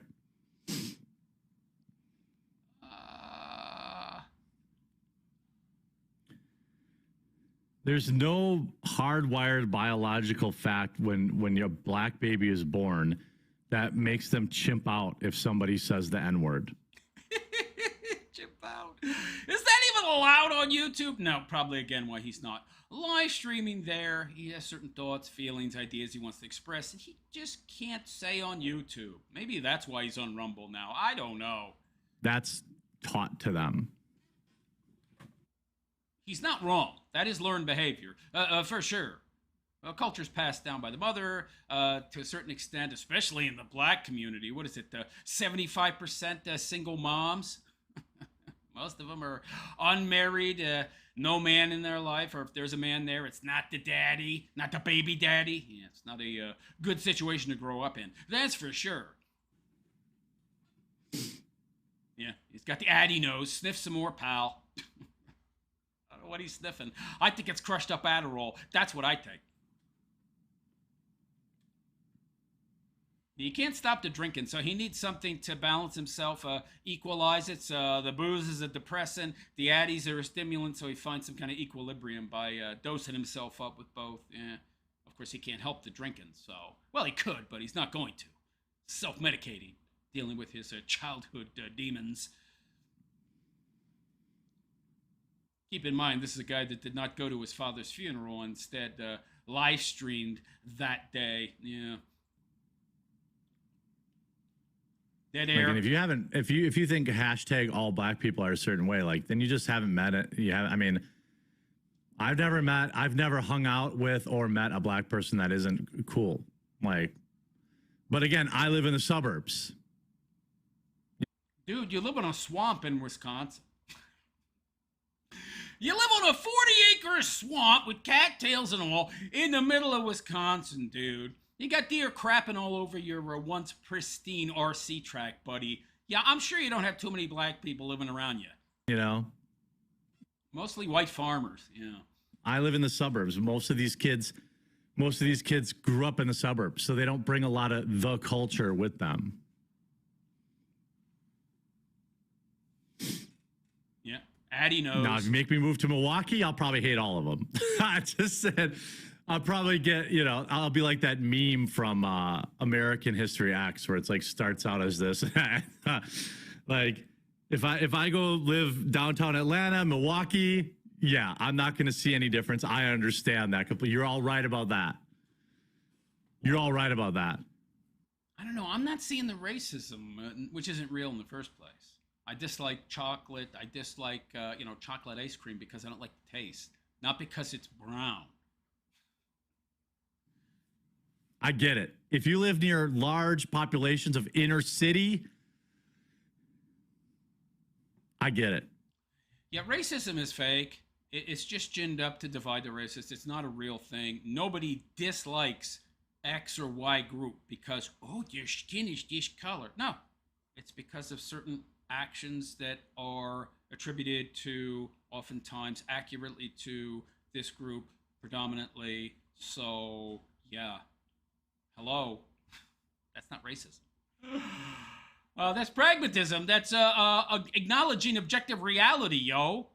But anyway, But I don't, you know. I'm going to have to give him a pass on this one. All the black people I've ever met grew up in the suburbs or moved to suburbs, you know. So they've been all right by me. Your 1 in 10 exceptional black doesn't count. Hey, I'm just saying what this is my lived experience, guys. These are the people I've met. You know? And by the way, I don't make the fallacy, the compositional fallacy, where I am conflating the general with the specific or the specific with the general. I've made general observations. I also judge people based on the person themselves, not on their skin color. Again, I don't make a compositional fallacy. Racism is not real. You need to keep that in mind. It's totally, completely made up BS. Okay, just to act as a way to divide people along racial lines. It's not real. If I lived in downtown Milwaukee, except maybe on the side of black people who hate white people just because they're white. Okay, because of propaganda that they have been taught. Now, are there white people out there that dislike black people just because of their skin color? I mean, oh, it's black. Yeah, but why? Why do you dislike that? Is there a reason? Is there an underlying reason? Perhaps behavior that you've seen? Meanwhile, the hell are white people done to blacks? Oh, you enslaved us! There's more slavery in the world now than there was at the height of the Roman Empire. If you're so concerned about slavery, what the hell are you being activist? Embracing activism to fight slavery that no longer exists. Meanwhile, there's like 40, 50 million slaves in the world right now, and you're not really addressing that at all. No, that would be actual virtue. That's too difficult. Yeah.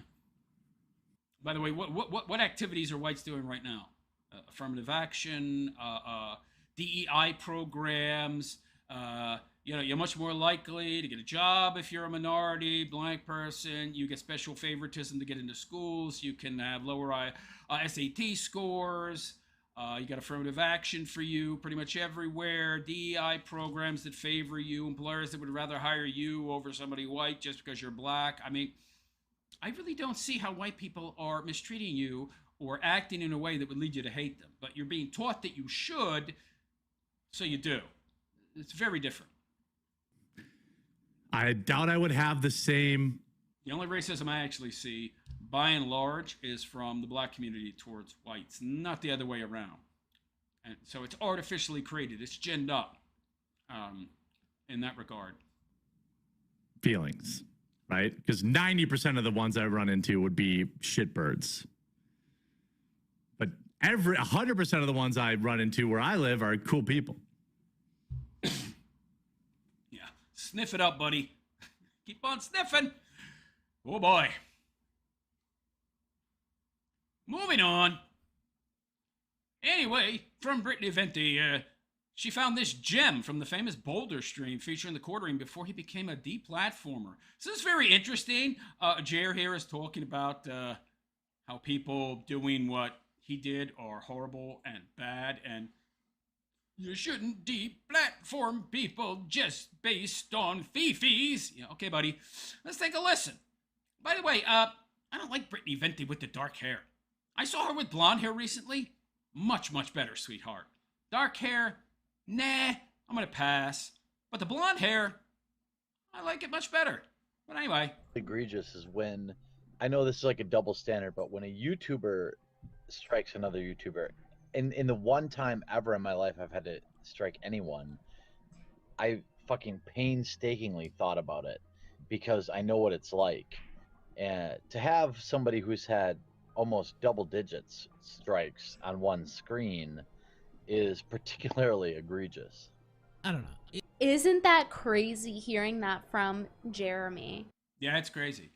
Especially considering that we know for a fact. I mean, it's been all but proven. You could say it's alleged, in my opinion, that he deplatformed, the Kino Casino Clips channel. And there were a whole bunch of other channels that got flagged and removed as well, which, in my opinion, he also is responsible for, either directly or indirectly. But when it's convenient for him, when it affects him personally, oh, he's against it. Oh, how this has aged. This was back, I believe, in 2019. Whoa. Matt Jarbo's having to show the screen recording of... By the way, anybody thinks she's attractive with the dark hair? I really don't think so. I think she looks a lot better as a blonde. all the channels he's reported that he's lied to about not trying to strike down from being in a bad headspace. And that's exactly what Quartering did, but only did it on the one channel. And then we find out his email showing for the other account that he didn't show. The MTG, the failed Magic the Gathering channel that he hasn't posted to in forever. That he spent like 30 grand on. Bought all those cards. Oh boy, who told him that was a good idea? So it's very interesting how it's come full circle. Yeah. What a bastard. Oh yeah, I bet he felt so cool being on that stream. He's like, yeah, I'm cool with the guys. I'm cool with the bros. Yeah, I'm here. We're all gang. We're all in a gang, you know? I wonder how she looks without the makeup. She always appears on stream with makeup and probably filters on too. I bet she don't look so good without it. Feels like he's a cool kid. Cause like he's with Medicare on the stream, he felt like he was a cool kid. I'm not phased. I hang around big stars all day. I don't see what the big deal is anyway. You're just... Oh, music. No good. Playing music. Shouldn't be playing that music. Now it's gonna get, yeah, that's not good. We can't have that. Let's move on. From Hotep, another good clipper of Jeremy Hembley. The Quartering says making YouTube videos is draining and weighs on his soul. Weighs on his soul? I bet he didn't feel that way when he was making bank.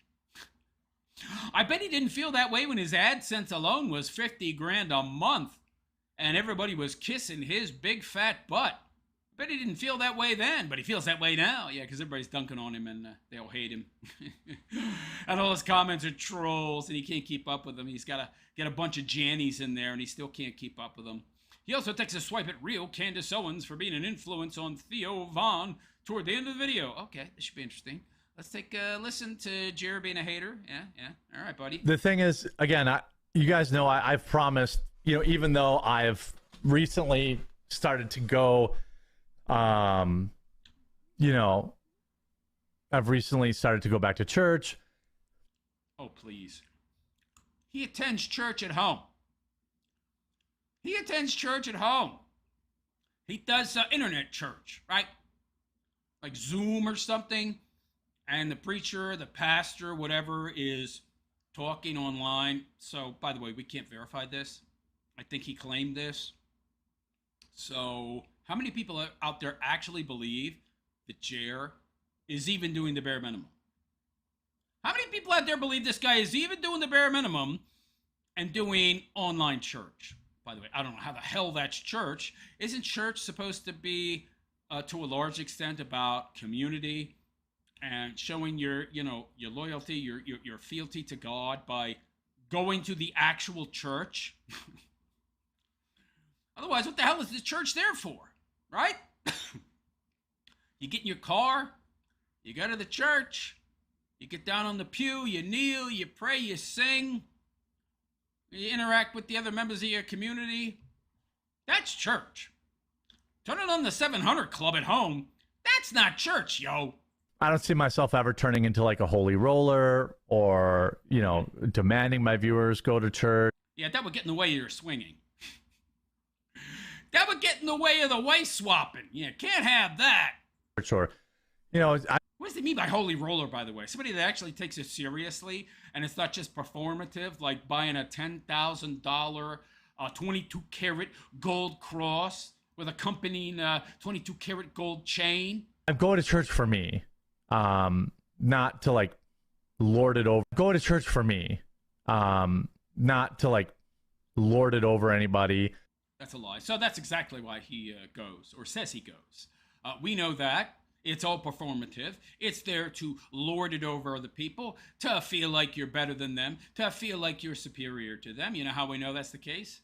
Because you felt the need to say it wasn't, unprompted, for no reason whatsoever. Well, that's not why I'm doing that. Nobody said that. Why would you just come out of left field and say that? Because that's really why you're doing it. To make people feel like, hopefully I inspire other people to go. To make people feel like they're less than you, which is absolutely positively why you do it. Also, why you fake your view numbers, allegedly, and bought the hell out of your channel, allegedly, and buy ads on YouTube, which is you just paying YouTube to make people watch your, in my opinion, crappy videos. And then that inflates your view count because those ads get counted as views. You do all that to feel like you're bigger, better than everybody else, and that's why you pretend to go to church as well. The reason I'm, in my opinion, playing this clip is because he's talking directly to Theo, and I do think that Theo would benefit from going back to church. So would you, if you actually went and listened and applied the lessons to your daily life, but you never will, so. Because I have. No, you haven't. Especially, Dude, you became a Christian. You're not actually a Christian when Charlie Kirk croaked. You saw it was popular. You saw it was in vogue. So you jumped on the proverbial bandwagon to be cool and to be trendy, right? That's it. And to get the dopey, dullard Christians, the low IQ ones, a lot of them, unfortunately, there's a lot of low IQ people in general, to follow you, okay? You can tap a new audience. That's it. That's it. This content creation game, you're constantly at the you feel like you have no control. And we all know you're a big, giant control freak, right?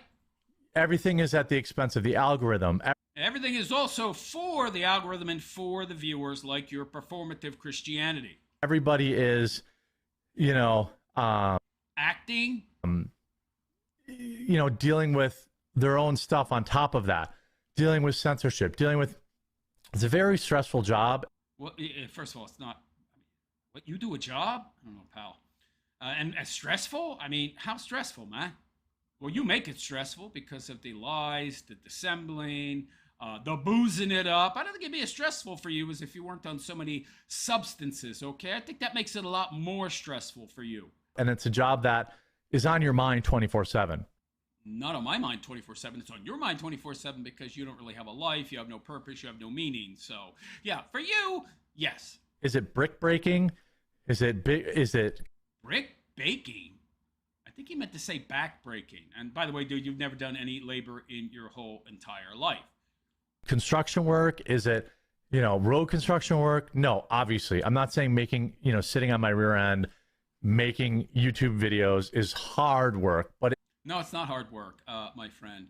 Now, if it's a full-time job that you devote yourself to, it is definitely a job, for sure. But at this point, making this video, in fact, for most of your content creation, you have employed clippers, you have employed editors, you have employed thumbnail makers, you've had your assistant Maggie, you've had researchers, you've had all these people doing all this work for you, and you did very little except sat there and read news articles. So pretty easy freaking job, man. I don't see too much stress there. It is draining.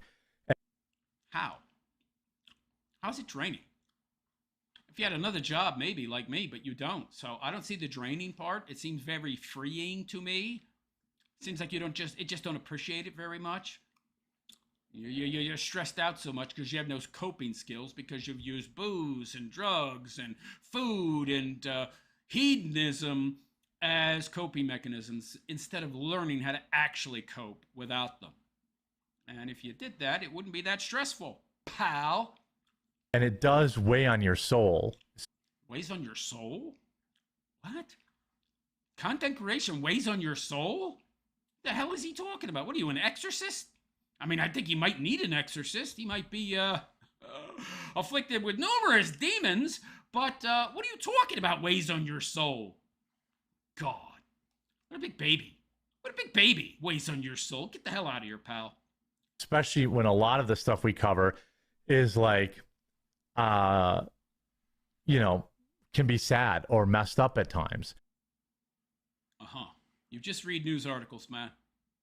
You just read news articles and give milquetoast takes. Sad?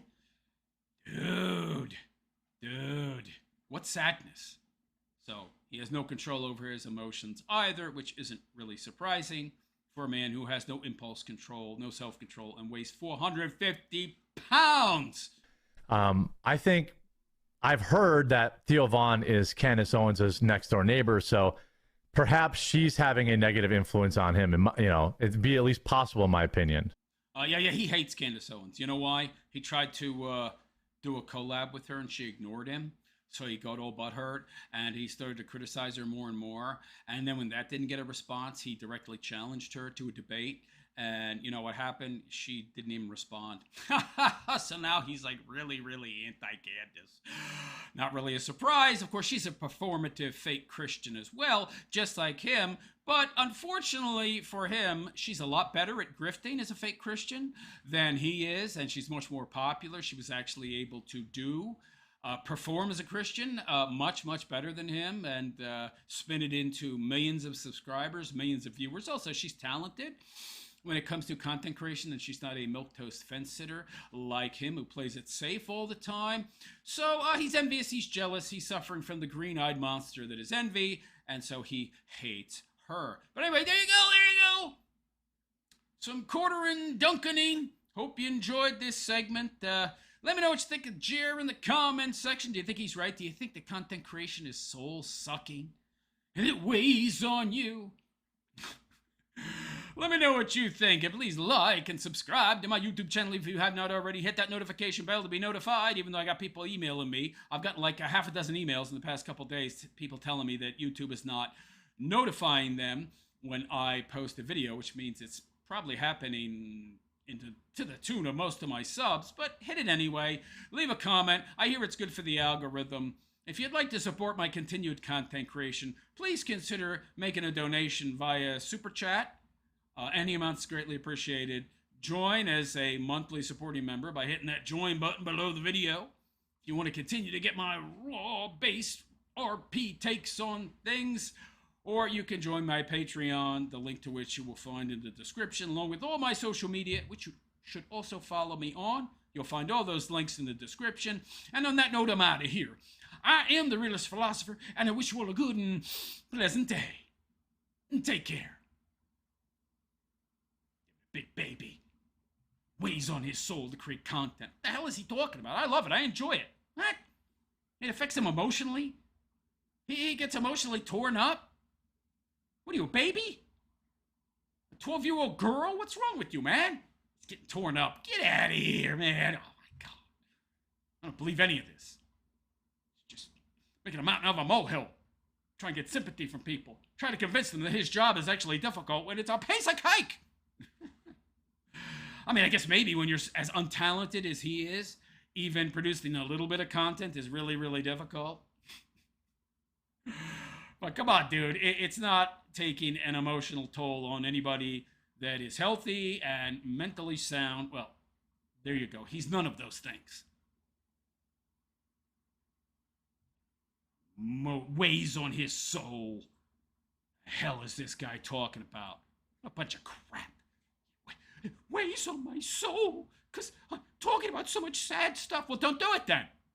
Get a regular job, pal, if it's so hard for you. No. Doesn't pay as well. It would be better for my mental health, but I don't care about that. I'm having a hard day. I'll just drink and smoke and, take Xannies. Yeah. And potentially, speculatively, in my opinion, sniff the Adderall that I crush up. Yeah, okay.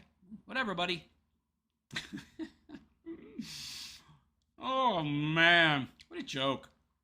What a joke. Drains his soul. There's no new comments? That's not good. Did I miss something? Or was that just not interesting? Oh, right, I was talking about some stuff about how racism isn't real, and it's just ginned up. It's just made up to divide the races. That's it. You know.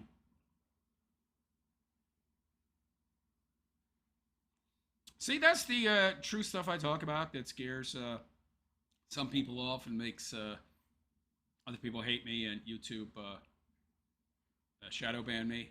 The person who asked earlier, why do you think they're shadow banning me? You just found out. There's no new comments. What did I say? Oh, right. I said racism wasn't real. Kenny Lee talking about Styx, but nobody's talking about Jeremy. Why?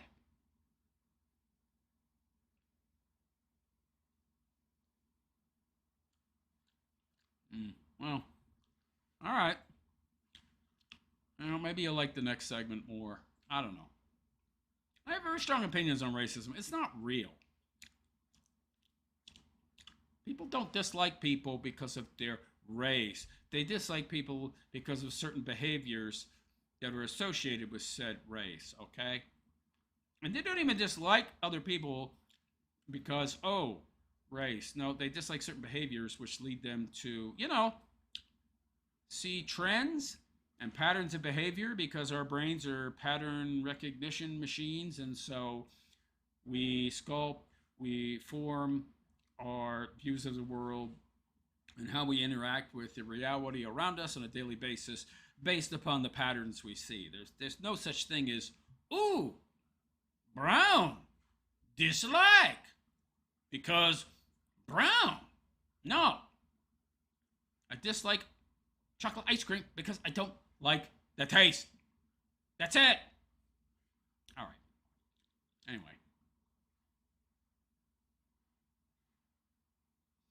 Enough on unpopular opinions that people don't want to hear. Don't say that. It's not true. Racism's very real. Okay, all right. Whatever you say. Well, give me a sec. I'm opening up some tabs for the next segment. I scared off everybody that was watching because I said something that was true, but people don't really believe it's true, and so,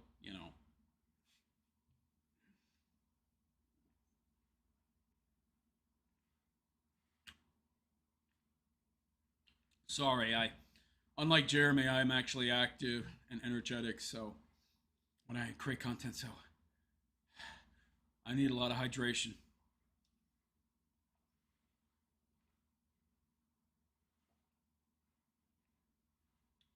There we go. All right, that's better.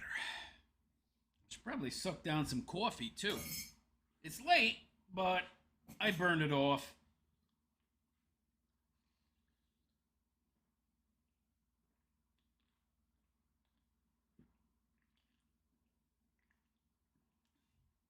I don't sip coffee, baby.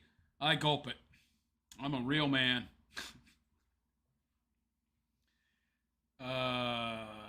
Jeremy thinks he's the gatekeeper of conservative streaming. Well, he's tried to set himself up that way, but no. The Quartering is not conservative at all. The dude is like a chameleon. He tries to shape himself into whatever he thinks will get him the most views, okay? That's it. He's a bandwagoneer, nothing more. He just goes where the wind blows or where he thinks the wind is blowing. That's it. Whatever true, real views, beliefs he has, he's not going to expose them to you, generally speaking, unless they are in line with what he perceives to be the current acceptable paradigm of the day. That's it. That's why he refused to make his coffee political, even though his channel is wholly political, and he uses political takes to sell his coffee. And while he could have named it something like Liberal Tears Coffee, I don't want to do that. I want some liberals to buy my coffee. Yeah. Meanwhile, liberals don't have money each year. Why do you think these people are pushing for communism, socialism, pal? Because they work as baristas at Starbucks, selling coffee, making coffee that they themselves couldn't afford to buy. Okay? And they couldn't afford your coffee either, pal. What a dummy. He's so dumb. Oh, the quartering is very much like a politician. He should go into politics. Because that's what he is. He's a political animal. He's a politician and everything but, name only. Trash Panda. Hey, Trash Panda. The Jer minimum. Yeah. Crowbar the Skull. He's tired, boss. Yeah, he's definitely tired. In more ways than one. People are tired of watching him, and he's tired of making content. I'm not surprised. I mean, you can get burned out from content creation. That's for sure. Tobacco, he thinks, yeah. Nema Problema. Quarter trad. Yeah, he's quarter traditional. There's nothing traditional about Jared. Not even a quarter. Dude he's a chameleon. That's it. All right, let's get to the next segment. More Jer, more dunking on Jer. By the way, let me know if there's any problem with the sound. Yeah, I say that, and then people will be like, but realist, you get upset when people say there's something wrong with the sound. I'm tired too. Don't. Okay. Anyway, let's move on. Good. Yep. Oh, I think that's out of sync though. I think my camera is not quite centered. Oh no, it's centered. All right, never mind. So hello all and welcome. It is I, the Realist Philosopher, and this is the Realist Philosopher Show. So how y'all doing today? Hope you're all doing good, fine and well. So we've got some more dunking of the quartering going on here, where I, dunk on Jeremy Dale Hambley, also known as the Quartering, also known as the Quarter Pounder, the ham-planted ham-burglar cleaner-outer of White Castles, yo! Anyway, we have the Kino Grove here, a popular, well-known clipper of content, which I appreciate because I could never get through one of Jeremy Hambley's live streams to clip anything. So thank you, Kino Grove. So if you want your clips to be featured on the show, the Quartering is trying to farm engagement on his 2 p.m. show after saying Twitter was a toxic place and of no use to him 3 weeks ago. With the near constant copy reads about the live schedule, it's pretty clear the show is declining. You think? Well, he just doesn't want to live stream anymore. He's trying to gin up more views, gin up more subs, gin up more Rumble paid subscribers, but it's not working. And so I'm guessing pretty soon he's going to be getting rid of Melanie Mack. I don't see how he can... I don't see how he's still affording to pay her salary. I mean... How many times does she appear? Twice a week or more? $500 a pop? I don't know, man. I don't know where this guy's getting all his money. It's certainly not from his coffee sales. The live viewer count looks inorganic in the short time span of this clip. He abruptly ended the show at 3:25. The live view count took a nosedive around 3:15. Yeah. Now let's take a look. By the way, what do you mean he's asking people? I'm confused. Hold on a sec. He's asking people to send him clips to be featured on his show?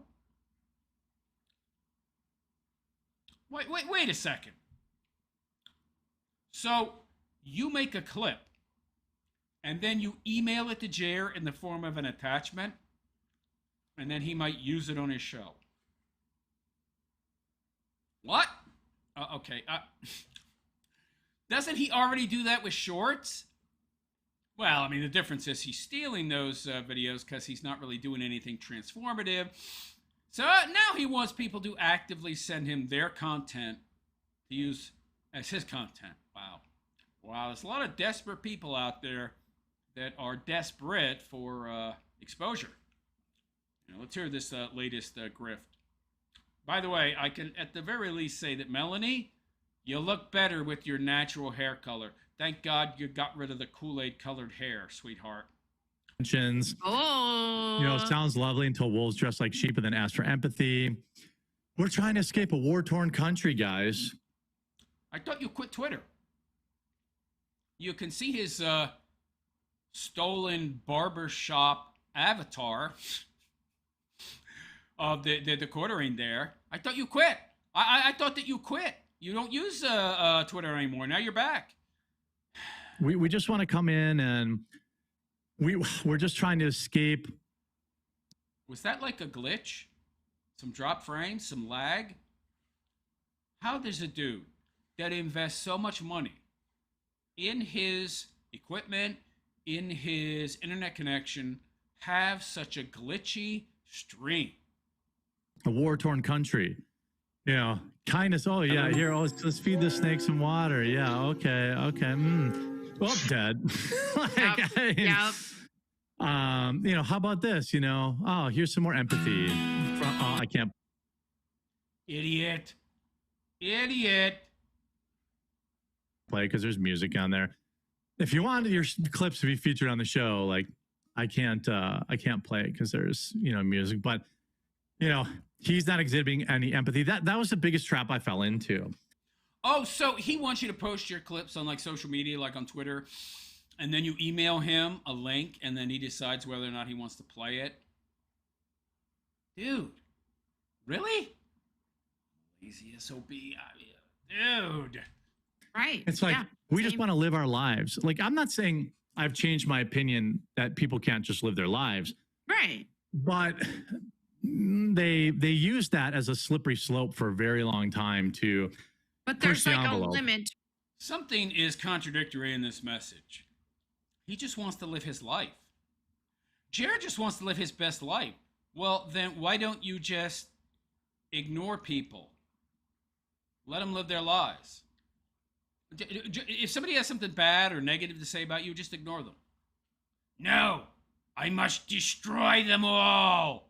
I must flag them and get them removed because I need to feel like I'm in control of everything. I cannot let them speak their minds and live their lives if they talk about me. Good now, like in terms of like. God, she's so. I can't listen to Melanie Mac. So, you make shorts. So, let me get this straight. So, this guy, he's so lazy. He's so freaking lazy that just stealing other people's content to make his garbage shorts isn't enough. Now he wants you to send him links to your shorts. So he's got more ready-made stuff to steal so he can use your content to make more shorts. And he doesn't even shout out who made the short. So are you really even going to get any extra added exposure? No. Wow. This guy. Wow. Lovely. Yet another way to steal people's content. Hey, Quarterin! I've put up a short. I've put up a clip for you that you can then steal and use to make a short. Oh my God. All right, so we got Hotep here. The Quarterin seethes about his likes again.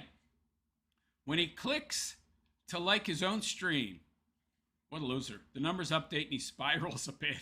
He calls people who dislike his vids the butt hurts. Oh, really? All right, let's take a listen to this. So on the video, there should be a green follow button down here. Make sure you click that. And also, if you're watching, I see we're in a war with the butthurts. Look at this. 383 likes and 396 downvotes. I mean, he's getting ratioed into oblivion, and he's upset. So he has to, do this false framing to cope with it. Oh, it's just trolls. These are butthurt people who are going out of their way to visit my live stream just so they can downvote me because my content is so good, so great, so fabulous that if there wasn't all this controversy, this ginned up controversy, I would have tons more likes than dislikes. Talk about cope. So you make sure you click the thumbs up button here. Oh my God. Look, it updated. Oh wow. So he clicked the like, and it updated to 439 downvotes as opposed to 391 upvotes. Wow. Wow. Little self-report there, Jerry. You didn't realize it would update automatically when you did that and show everybody that you're even more ratioed now than you were before. I love it. Oh, this is one thing that YouTube did that I don't like. They removed the visibility of the dislike button. You know, they don't want everybody to see that it's majority leftist, leftoid videos that are getting lots of downvotes, so people actually know what is unpopular and disliked. Yeah. Oh no. 439 dedicated people here. We've got to be able to defeat them, hopefully. So You know, because that's all you really care about, right, Jer? You got to be able to defeat them. Jer, you're not in control. You're not. No matter how much you try to control the outcome, it's going to be that much more out of your control. I don't know why this guy cares so much. Just stop caring. Just don't care. That's why people are coming here and downvoting you to begin with, you idiot. You're crashing out. That's why they do it. So stop reacting to it. No, he can't. He has no self-control. make sure you leave a like on the video. Make sure you leave a like on the video. Quartering will... Sorry, I love you, but I only know you because of Crowder. So if you go over... Yeah, I get it. I get it. Most days I won't go over. Just today there's a lot of news. Yeah, sniffing again. Dude, you got to lay off the Adderall, man. You got to stop crushing that stuff up. You got to stop sniffing it, dude. Moving on. The Quartering drops the culture mask during his stream. Starts down a race charge rant. Trails off when he appears to be uploading a YouTube video during stream. Is Jer so down bad he let his editor go? What do you mean he's uploading a video? So he's fired all his employees? He's doing all the editing and clipping and thumbnail creation himself now? Wow. Okay. Interesting. They don't even care about that kid. She never cared about that kid. This is how I know. She don't want no money. She don't want no... She don't care. If she had to choose between...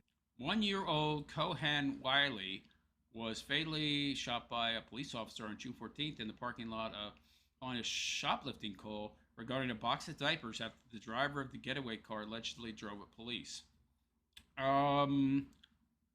So the person driving the getaway car charged police with the car, using the car as a weapon. Well, then it's her fault. That's her fault, in my opinion. I mean, you put your child in danger. You tried to use your car as a weapon. So, yeah, the cops are going to shoot at you. They don't want to get run over. And if your kid got shot, well, that's your fault, right?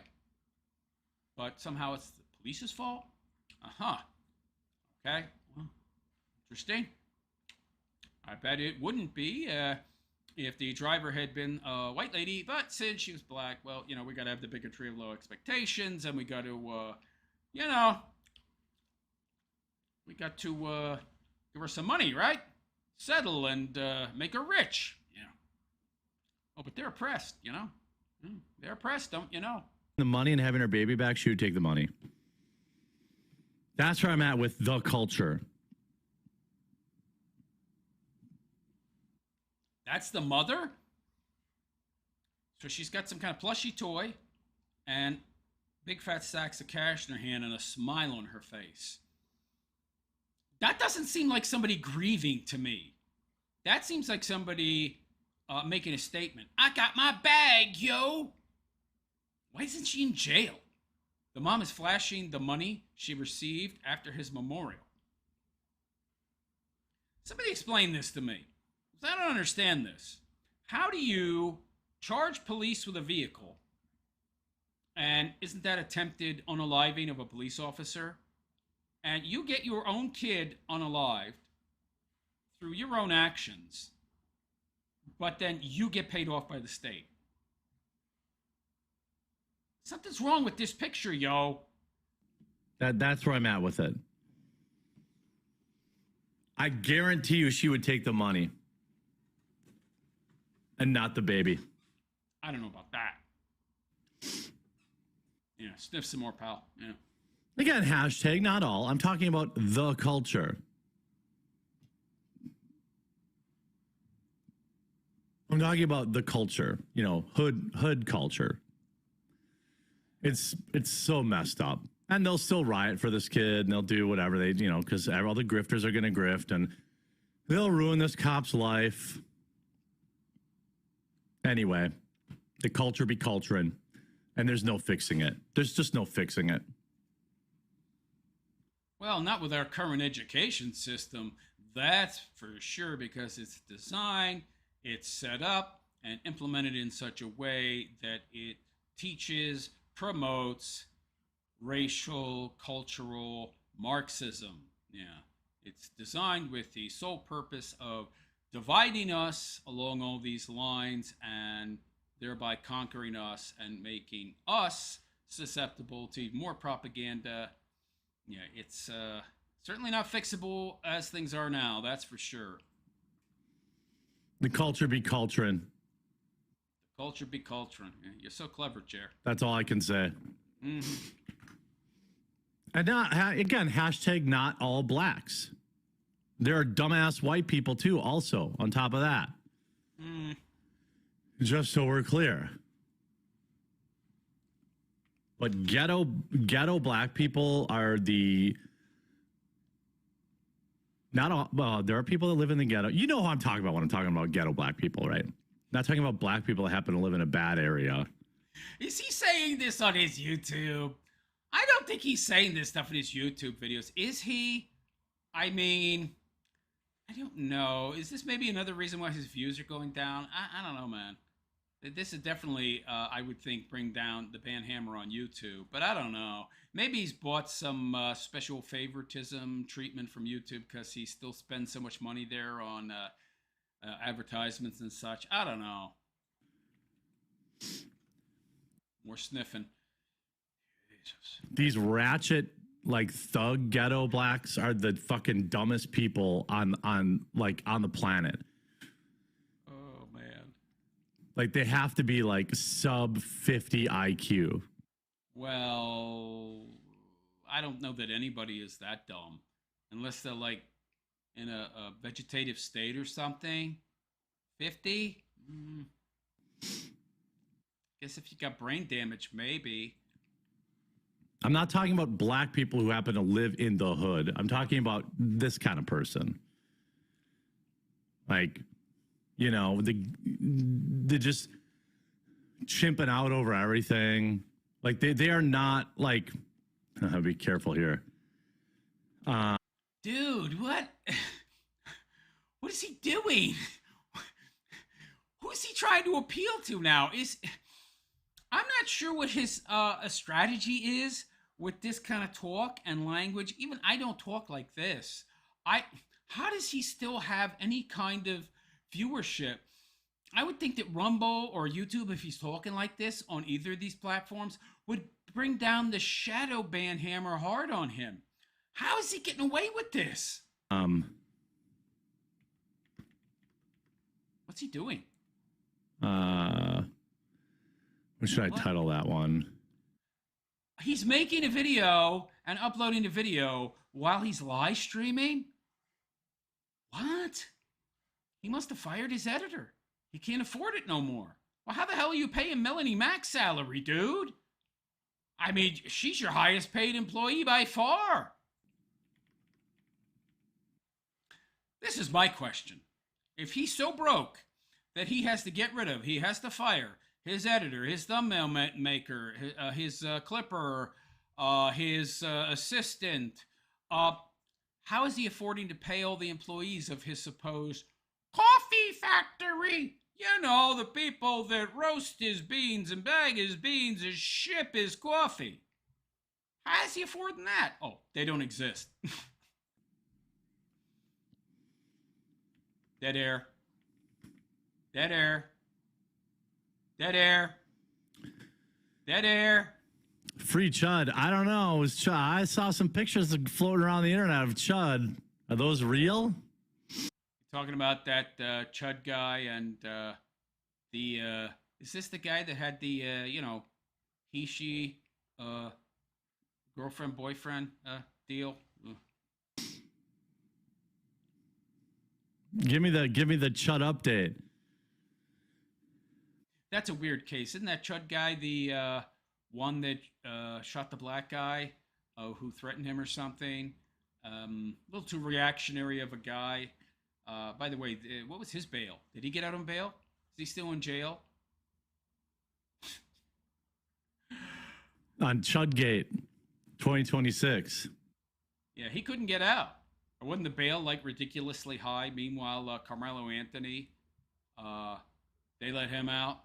Yeah, interesting, huh? I thought black people were oppressed and, Whitey wanted to get him. But isn't Chud white? But he's still in jail, isn't he? Got a ridiculously high bail, and he didn't even unalive anybody. It's interesting how that works out. Yeah. More sniffing. Dead air. Dead air, Jair.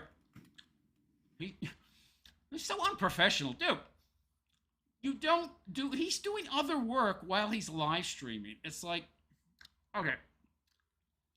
Your job, Jair... You are the talent. You produce the content that brings in all the dough. These menial tasks, with all the money you supposedly make, need to be, you need to put those on other people. All right. That's what you need to do. You need to have an editor. You need to have a producer. You need to have all this. Oh, no. This guy doesn't understand how his business should be working. Well. Dead air. It's dead air. He's spending all this. Oh my God! Wow. No wonder his channel is failing. This would be like Elon Musk going into the Tesla factory and building the cars. Are you insane? That's not where your talent is, man. You're the money maker, man. You got the bigger vision. You're the one who's able to scale this stuff up to a monumental degree. You shouldn't be doing these small tasks, man. Okay? It's really that simple. I don't get this guy. Why is he editing and uploading videos? It's insane. He can't even afford his editor anymore. Wow. But he expects us to believe he's funding an entire coffee factory. Oh, man. Boy, he has a really low opinion of the intellect of his viewers, which might be, in some cases, warranted. But anyway, there you go. So Jair is questioning the fealty, the loyalty of this mother to her kid, which quite honestly, I would question it as well, based upon this picture. Yeah, that mom, who looks like she's 16, doesn't look to be mourning. Looks like she's celebrating a financial windfall, which only came about from the death of her child, which she, in my opinion, is directly responsible for. But somehow the cops paid her off, probably because of negative publicity in the entire mainstream media complex, vilifying their police department and this particular officer in general, even though she seems to have used her car to try and unalive said officer. But anyway, there you go. More dunkening of the quartering. So let me know what you think. Is Jair racist? I don't know. But let me know what you think in the comments section. And please like and subscribe to my YouTube channel if you have not already. Hit that notification bell to be notified of any future content that I create. And if you like the raw RP way I tell it like it is, please consider making a donation by either Super Chat. You can also join my channel as a monthly supporter by hitting the join button below the video, or you can subscribe to my Patreon, link in the description. You'll also find all of my social media links there as well. Follow me on those. And on that note, I am out of here. I am the Realist Philosopher, and I wish you all a good and pleasant day. Take care. Yeah, if this is the mother, she doesn't seem too concerned about her gone kid. She just seems concerned about that cash. Yo. Boy, I'll tell you what. This country's in trouble, man. We are in big trouble. Talk about misplaced priorities. Wow. Although, I would say that somebody that uses their car as a weapon against police while she's got her kid in it and is trying to get away from what is a simple misdemeanor charge. Bag of diapers ain't all that expensive. It'd be a misdemeanor. And is fleeing because of that. Has pretty poor judgment in the first place. Big shocker. What's going on here? There's no comments. Has YouTube turned off comments? YouTube must have turned off comments. Something's wrong. That's not possible for there to be no comments. Something's wrong, man. Is anybody there?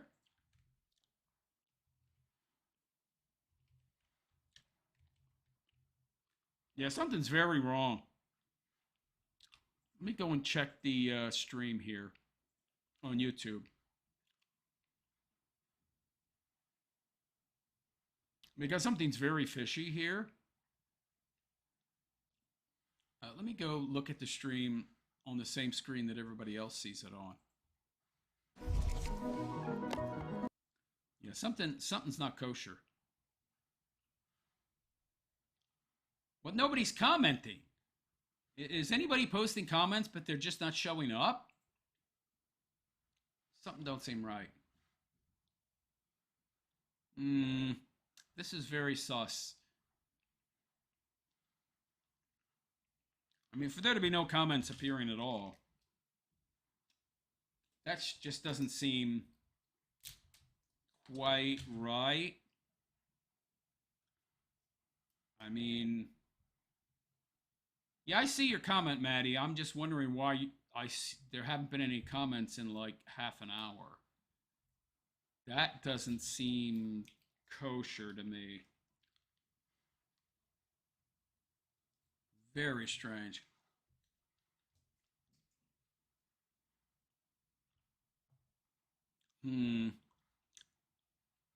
Well, I mean, there are some people still here, but yeah, I shouldn't have talked about race. That was a mistake. Yeah, something's not right. I mean, I've got at least 30 viewers right now, but nobody's commenting.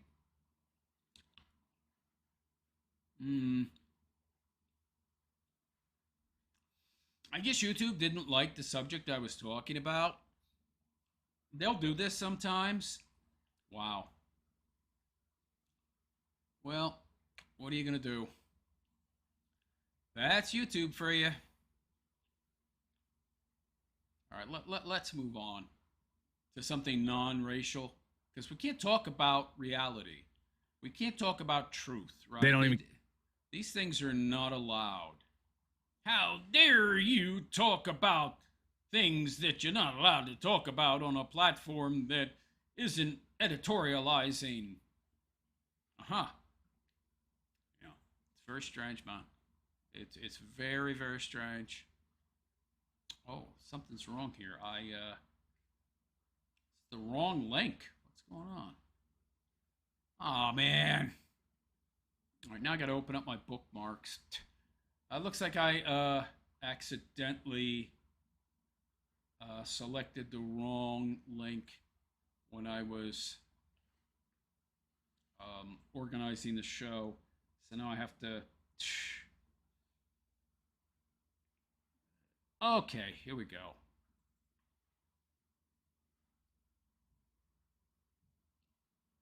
Another time again, according to show CB claims the new batch. Oh, okay. God damn it. Sorry, I made a mistake here. Hmm.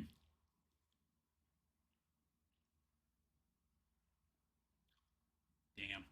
I hate when this happens. Sorry about that. Matty Ice, that's suspect AF. YouTube is insane. I've written comments in here before. Press enter. Refresh the page. The comment will be gone.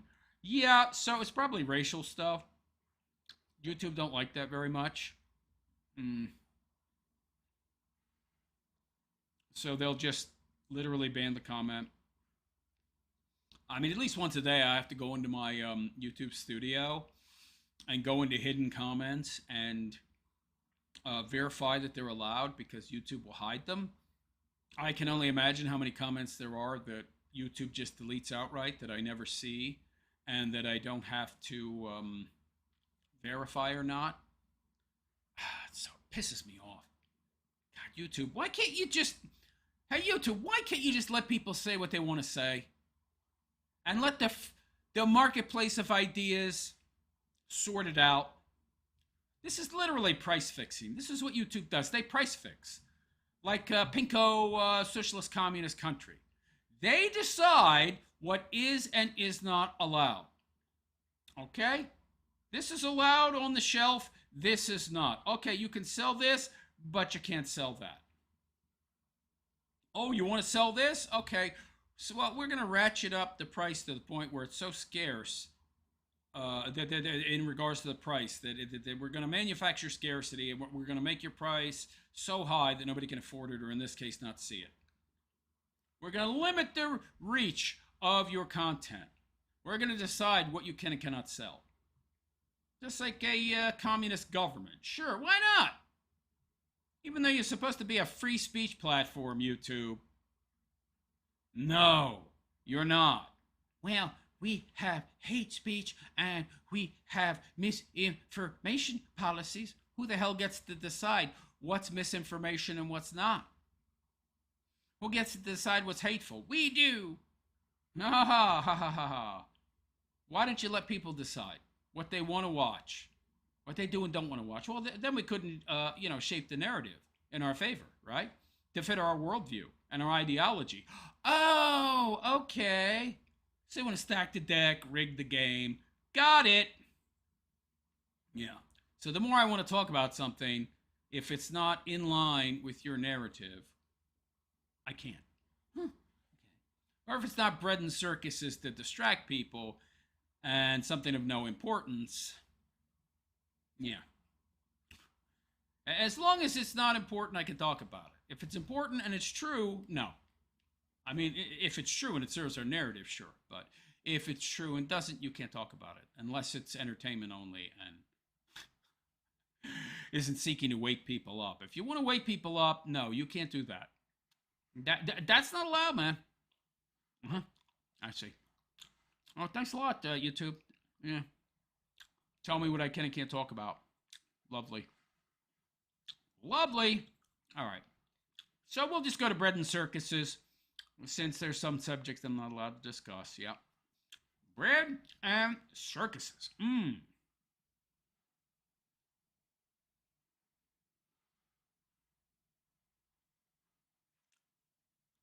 I shouldn't have talked about the racial stuff. That was my mistake. I'm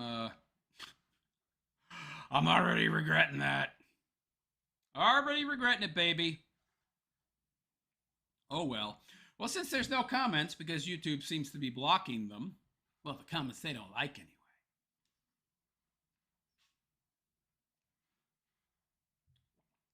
Meaning the algorithm, the AI, that is probably at this point self-aware and doesn't want to be deleted, so it does what YouTube tells it to do. I'm going to move on to bread and circuses. All right. Give me a sec. Screen capture, check. Check. And of course we have an advertisement because it's YouTube. And I can't skip it because they tell you what you have to watch. You have to watch this. You can't click off. You're not allowed to skip. Because we tell you what's acceptable and what's not acceptable, right? You're not allowed to think for yourself. Yeah. That's great. So, in combating misinformation and so-called hate speech, you are turning around and doing the very thing that you say you're against, which is silencing people and front-loading, programming them. Yeah, that's great. That's great. Yeah. So there is no free speech anymore, of course. Thanks a lot, YouTube. Thanks a lot. All right, let's get into it. So hello all and welcome. It is I, the Realist Philosopher, and this is the Realist Philosopher Show. So how y'all doing today? Hope you're all doing good, fine and well. I'm doing okay. I'm doing all right. So we got some fun here. We got some bread and circuses here. We've got women realizing feminism is a scam from Cosmic Verse. So Cosmic Verse is a YouTuber I like. He collects TikTok clips mainly of wacky, nutty broads, either Instagram or Twitter, TikTok.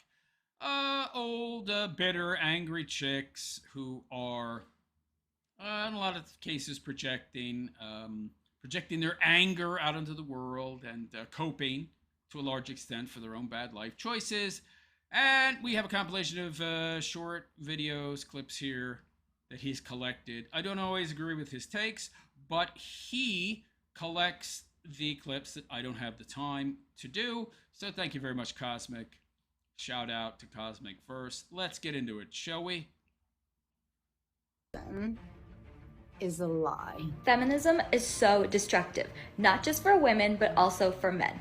Here's a sentence I would never say. This generation of men are wonderful. Your boyfriend or husband is not proof of you being a good woman. Modern day feminism is so stupid to me because most of you aren't even feminists. You're literally just annoying. The feminist movement goal has changed over the years. It isn't about equality anymore. Now it's telling women that they're superior to men. But when we look in reality, we do not see that anywhere. If anything, women are more lonelier today than ever. I got news for you, by the way. It was never about equality. It was just about dividing men and women and getting women into the workforce so they could reduce men's wages, get women to have a salary, and then encouraging them to be single so they would spend more money, and also to double the amount of taxpayers. That's all it was about, baby. Oh, how much of a misandrist are you? Let's hear it. This whenever comes home talking about his girlfriend or wife slapped him, I'm gonna ask him what he did wrong. So it's the victim's fault that they got assaulted? What does that sound like? Oh, sounds like victim blaming. Oh wait, that sounds like women getting blamed for being assaulted because they're wearing certain types of clothing or out at certain times of night. Huh. I know we're not crazy. We're driven there. But the person who did the assaulting was driven to their actions by the actions of the victim. Okay. Who's going to be on her side? What buttons do you push, man? Yet, ironically, some women will still say that you should believe all victims. Unless, of course, they're men. In the days, most... It's so interesting how self-serving ism is when it comes to women. Yeah, but the same messaging doesn't carry over to men, even though it's supposed to be about equality. Feminism is good for men, too. Is it? of the time, you would wait for someone to make the first move. It might be on the first date, it might be the third date, whatever. It could be the man, it could be the woman. But now, all my friends have noticed that the man has stopped making the first move. Gee, I wonder why.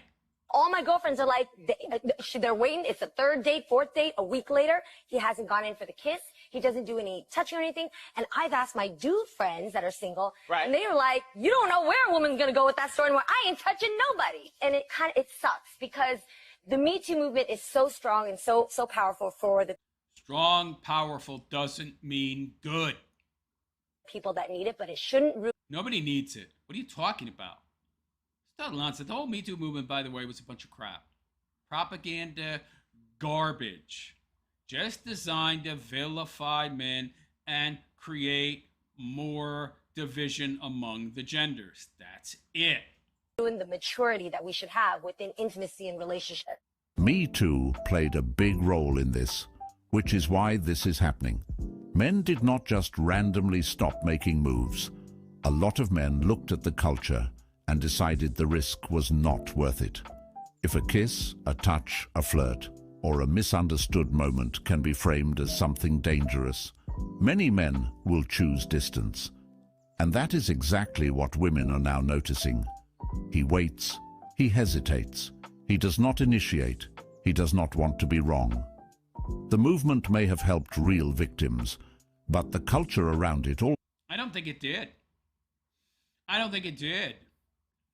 It might have helped a handful of women, but all it actually did was made people in general, both men and women, doubt the veracity of statements made by actual victims, because there's so much clout, so much cachet, so much to be gained nowadays by claiming to be a victim, that you've got too many people coming forward whose stories are fake and false. Endless, countless stories that people are more likely to not believe real victims when they do come forward. Also made normal men more cautious around intimacy. That is the consequence.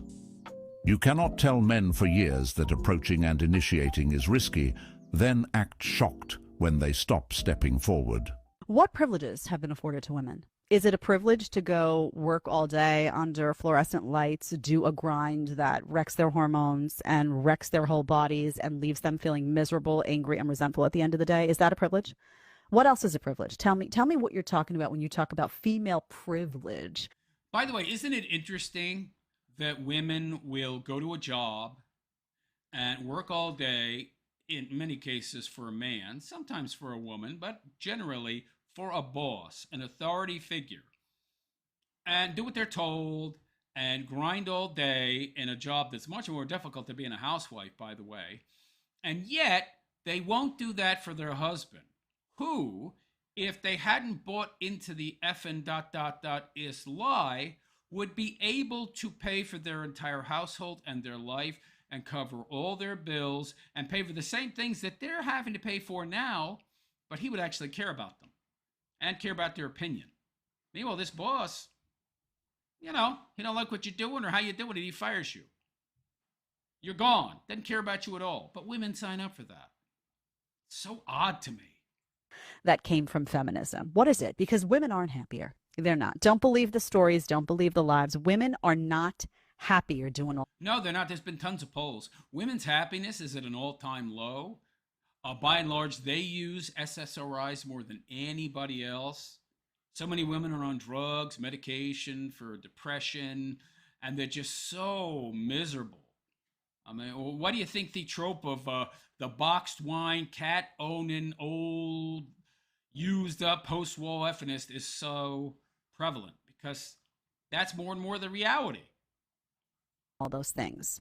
Feminism is so destructive, not just for women, but also for men. It's teaching men that if your wife isn't happy, then it's your job as a man to make her happy. You can't make other people happy. That's it. That's really the truth, though. Happiness doesn't come from other people. It's not a product you can buy or sell. Other people cannot inspire it in you. Happiness only comes from within. You have to have it before you can go into a relationship and have a stable one. So that's a total complete lie. Happy wife, happy life. We've all heard that before. That's why I want you to throw happy wife, happy life out the window. Right, because they've got all the hand. They got all the hand. Every institution is behind woman, and they have all the power.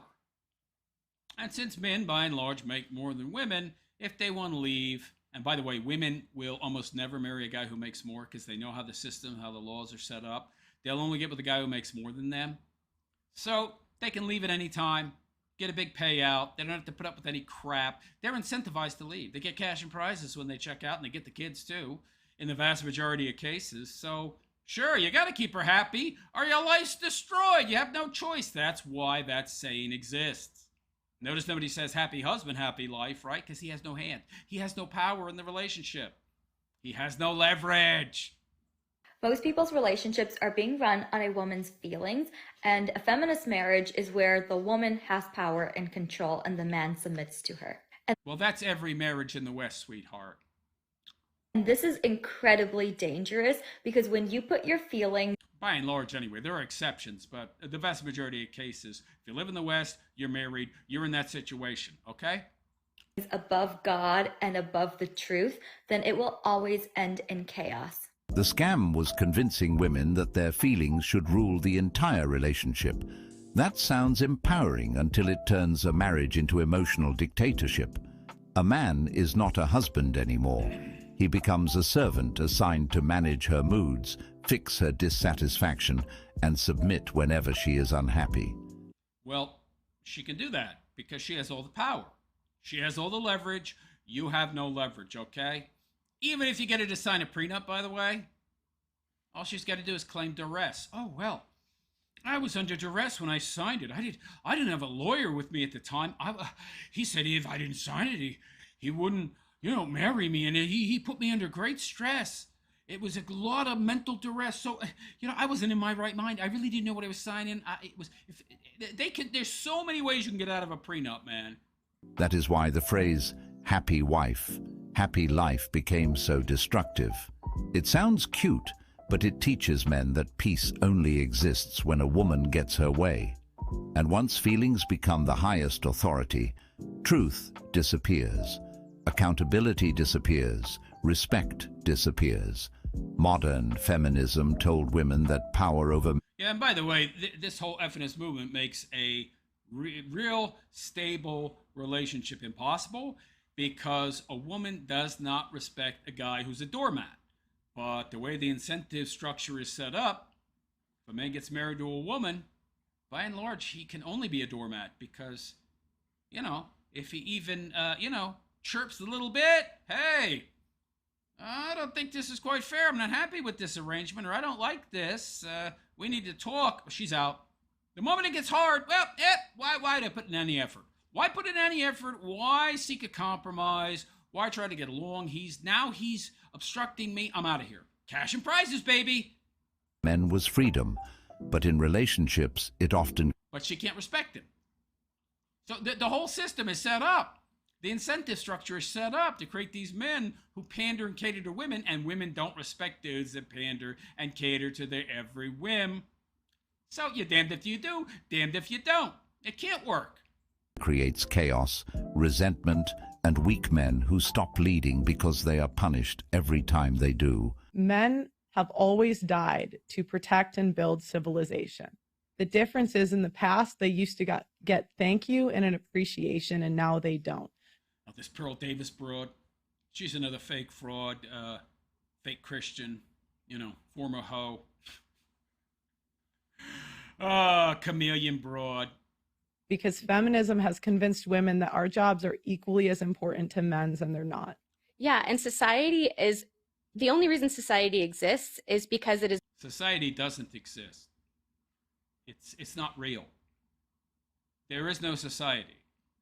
There's just individuals with interests. There's no society.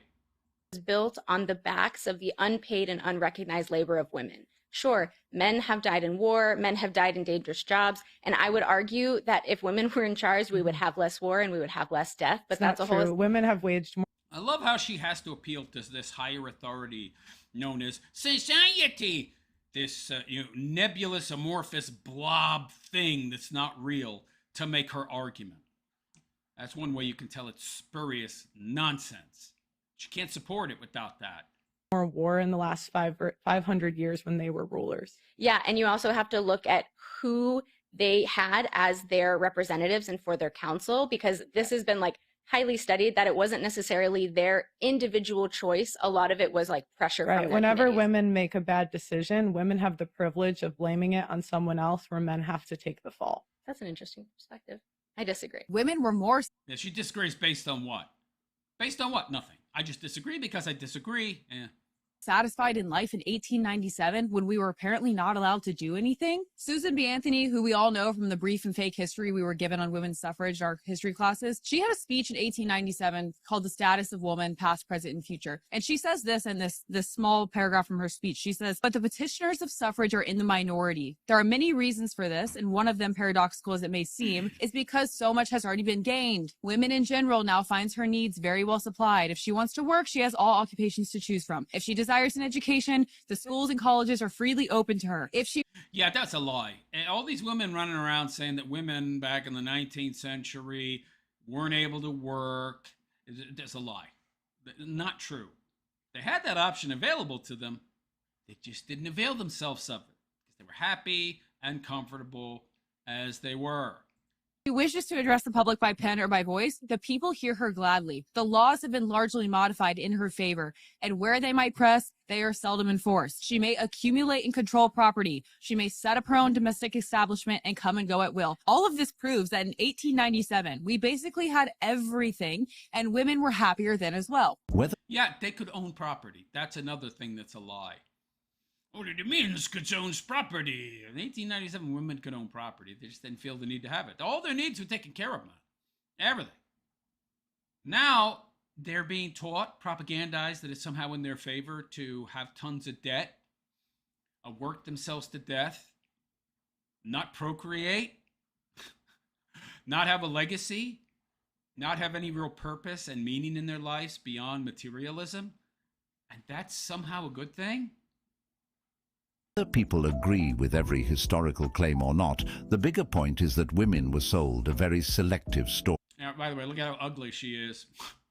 An ugly broad. Oh, man. Most of these suffragettes were ugly, homely, butterfaced broads that were, in many cases, overweight, unattractive, were so disagreeable, discontent, they couldn't get a man. And so they wanted to spoil it for all the broads that could. Misery loves company, baby. They were told the past was only oppression and the future would be pure freedom. But now many women are looking around and asking why they are not happier. More choice did not automatically create more peace. More work did not automatically create more fulfillment.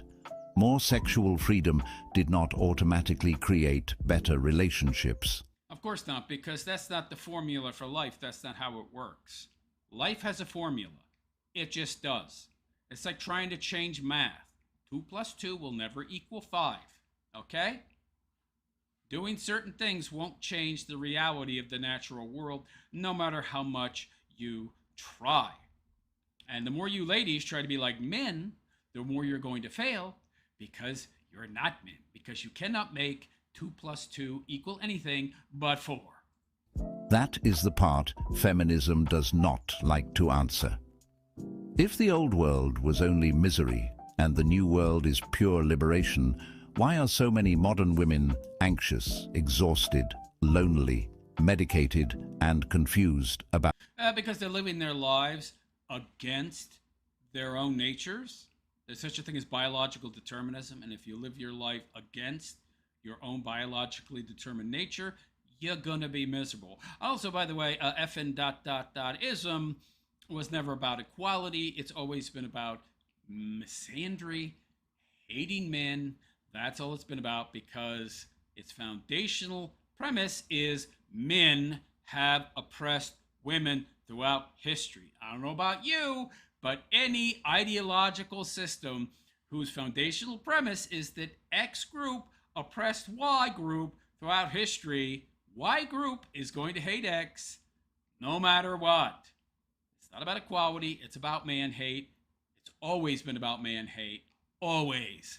About men. The scam was pretending that rejecting every traditional structure would create happiness without consequences. Modern day feminism is so stupid to me because most of you aren't even feminists. You're literally just annoying, broke, and projecting. Feminism used to be, can we have rights? Can we vote? Can we please go to work without being treated like a piece of furniture? And well, first of all, rights are conditional, or at least they should be. There should be certain duties attached to them. Women didn't have the vote because they wouldn't go to war. And by the way, they didn't want the vote. It was forced upon them, okay? because they didn't want to go to war. They didn't want to be cannon fodder. If they got the vote, they should have had to go to war as well and be said cannon fodder. That never happened, so what they're getting isn't a right, it's a privilege, because men don't have that privilege. If we don't want to go to war, we go to jail. Do they? No. Now I shouldn't have to lift a finger, I shouldn't have to pay a bill, cook, clean, be nice, or even have any self-awareness. Girl, that's not feminism, that's princess cosplay. No, that is feminism. That's literally feminism. You're misrepresenting it too, honey. You don't really have any understanding of what feminism is either. Most people don't. They infer and imply, like this woman is, that somehow it was at one time a noble movement. It was never noble. Seriously see a video where a woman's like, I deserve a man who just provides everything. What are you providing, shawty? Vibes? An attitude? I shouldn't have to provide nothing. My presence, my poon is enough. Huh. But I thought you were against being objectified. Well, when it's in your favor, it's okay. Half-eaten Starbucks cake pop? My favorite part, though, is where they're like, oh, I want a traditional man. Okay, well, back in the day, traditional men, guess what they had? Traditional women. She's kind of mouthy, too. She get too much feminism running through her veins as well. I don't think you make a good wife either, honey. You can't be like, I don't cook, I don't clean, I don't respect, I don't listen, and I don't compromise, but you need to wake up at 4 a.m. and slay dragons for me. Girl, be for real. That man is not your knight. You don't even assemble your own Taco Bell order. We can't forget about my favorite crowd, the men are trash crowd, because how can you say with a straight face, I don't need a man for anything, but then turn around and every single video you make is about men? Okay, if you don't need a man, then why is it your whole entire personality? Yeah. Shawty, go crochet something, go touch grass, do a Sudoku for all I care. And then you have the fake trad wife TikTok girls where they're like, oh, I just love staying at home and being feminine. Yeah, that's adorable until you start bullying women who do have jobs. Like, if you have a job, you failed as a woman. No, girl, she likes electricity. The goal is not women above men. It's let's all be adults. What she is calling out is not empowerment.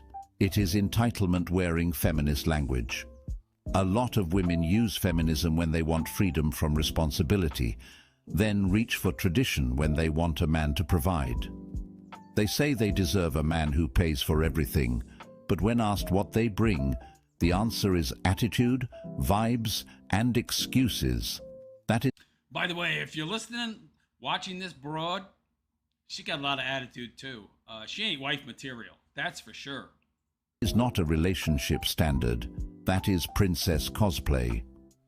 Traditional men were never designed for modern resentment.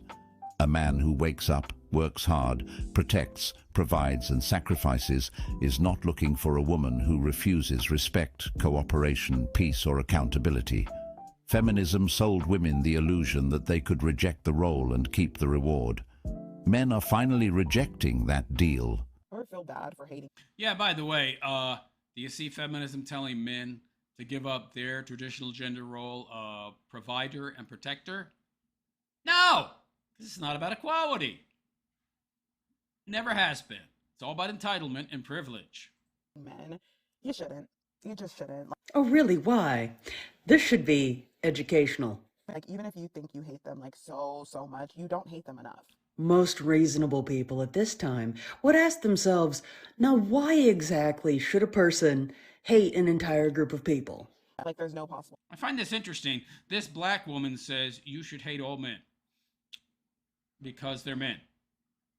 But should we then hate all black people because they're black? I mean, I don't get this. What? Away the years and years and years of them raping and killing and abusing and torturing women and girls is just... Well, I don't think that's because they're men. You're just talking about bad people, which exist in all groups and races. But it doesn't have anything to do with their race, generally speaking. It's got to do with just them individually being bad. Why are you conflating that with the race or the gender? Eh? It's more horrific than our human minds can even begin to comprehend. The logic displayed here is, since some members of a particular demographic did do horrible things and still do horrible things to other groups of people, every single member of that demographic should be held accountable, should be despised, be shown prejudiced, and be absolutely hated because they are a member of that group. Oh, wait, what does that sound like? Or if you ever feel like you're doing too much by being a misandrist, or you're doing too much by hating them and thinking very little of the majority of them, you're probably not doing enough. You could probably hate them more. And I think that that's something to keep in mind. Another thing to keep in mind is that being prejudiced against an entire group of people based on the actions of some members of that group is exactly how racism is continued to be perpetuated to this very day. Oh, but wait, that's an uncomfortable conversation for some. Apparently, it's a red flag if a guy says he admires how hardworking you are. Oh boy, Brooklyn? Apparently, that's a red flag. And I honestly, I don't understand why that's a red flag. I don't. Like, I take pride in how hard I work and how much I've built myself, and I make my own money, Oof. I gotta I'll be right back. I can't hold it no longer.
Right, my apologies.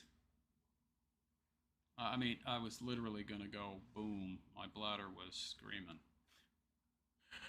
Maybe that's too much information. I'm oversharing like Jer, but all right.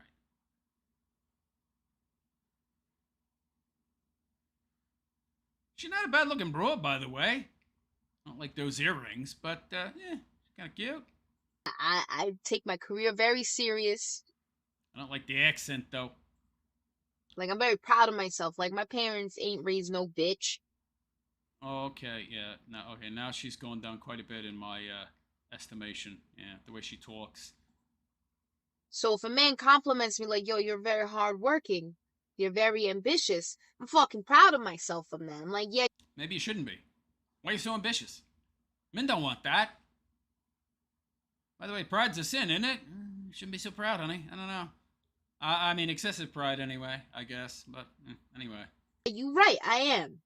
You right. Oh boy. Oh boy. I don't understand what women want these days. Like, you want to go back to the 50s? Yeah, wouldn't be a bad thing for them. They were happier then. You want to go back to the 50s and the guy literally just pays for everything? You want to depend on a man to buy you fucking period pads to that? Why not? You depend on a man now. So stupid. You depend on a man now. He just doesn't give a crap about you. I don't get this. Basically, the argument is I don't want to depend on someone else, but you're already depending on someone else who doesn't care about you. At least with a husband, he cares about you. You got ties that binds. If you got kids, that's a tie that binds. You've got your relationship with him. You've got your pair bonded. If you haven't ridden the CC, I don't understand the logic here, sweetheart. What's so wrong with depending on someone else? Point. Is that what you want? You want to get beat up and hit? What are you talking about? Sweetheart, the truth of the matter is women actually assault men more within the confines of marriage and so-called committed relationships than vice versa. So what are you talking about? Is it this? Oh, yeah. And you can't fucking escape because you ain't got no money? Is that what y'all want? Lady, there's so many social safety nets available to women. You're talking about worst case scenario. You're talking about the exception, not the rule. In most cases, the man is incentivized to take care of and cherish you, not the other way around. I don't get it. I don't get it. I really don't. So now you're essentially beholden to somebody who doesn't care about you, who can treat you however they want to a certain extent. You can be mistreated at work. They don't really value you beyond your ability to make more than the salary that you get paid. And if they don't like your performance, they fire you and you get nothing. This clip shows how confused the conversation has become. One woman sees hard work as strength. Another group sees a man praising her work ethic as a red flag because they are tired of being providers for themselves. That is what happens when modern women are pulled between two scripts. One script says be independent, earn your money, never need a man. The other script says a real man. But you already need us. You're just denying reality. You already need men. You already rely on us. Man should pay, protect, and carry the load. But women cannot keep switching the rules depending on what benefits them in the moment.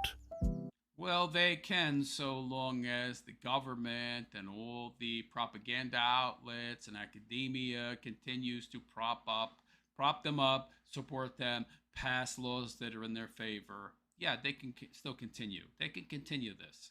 If a woman is proud of her work, then a man respecting that should not be offensive. The deeper issue is that many women were sold independence, then realize they do not actually enjoy carrying life alone. I'm sorry to all the feminists for what I'm about to say, but I unfortunately do want a man to boss me around. I want a man to tell me what to do. I want a man to tell me to shut up and stay put. Listen, I have more masculine energy than half these men out here nowadays. I boss people around all day. The last thing I want to do is lead in our relationship. No, thank you. No, thank you. Well, like attracts like to a certain extent, honey, but if you're strong, if you have masculine energy, you're actually going to attract a weak man, okay? You're going to attract the beta male simp who is like a woman. That's what you're going to attract, okay? It's really that simple. Thank you. And listen, girls, the way you know if a man is really a masculine at his core is the way you receive his energy. You can't fake energy. If a man gives you an order and you immediately reject it with like, who the hell do you think you are? You probably have more masculine energy than he does. He's just being toxic. But when a man is really leading and he's being toxic, being masculine. By the way, you're not getting a husband, honey, unless he's a weakling. He's a real masculine man. No wonder this broad thinks that the majority of men out there that she's encountering anyway are weak. Strong women attract weak men. It's really that simple. You'll feel protected. You'll want to be led, and you'll feel like a little girl. You'll be like, yes, daddy. You'll accept it. So it's conditional. So her femininity is conditional upon your masculinity. I don't think so, sweetheart. Oh, by the way, a masculine man would never get with you because you're also masculine. Doesn't work. No, you can't fake this, okay? Don't try to fake it. Right, and you can't fake being feminine. And that's why you're alone. And so bitter and angry. You shouldn't be trying to teach anybody how to find a relationship. But yeah, unfortunately, I do need to be told to shut up. Women in 2026 are walking away from the feminist movement because of how contradictory it has become. It's clear that modern feminists seem to hate. Sweetheart, it's not modern feminists, it's feminism. And it's always been contradictory and against nature.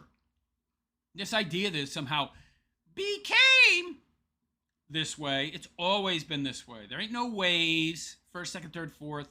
It's always been like this.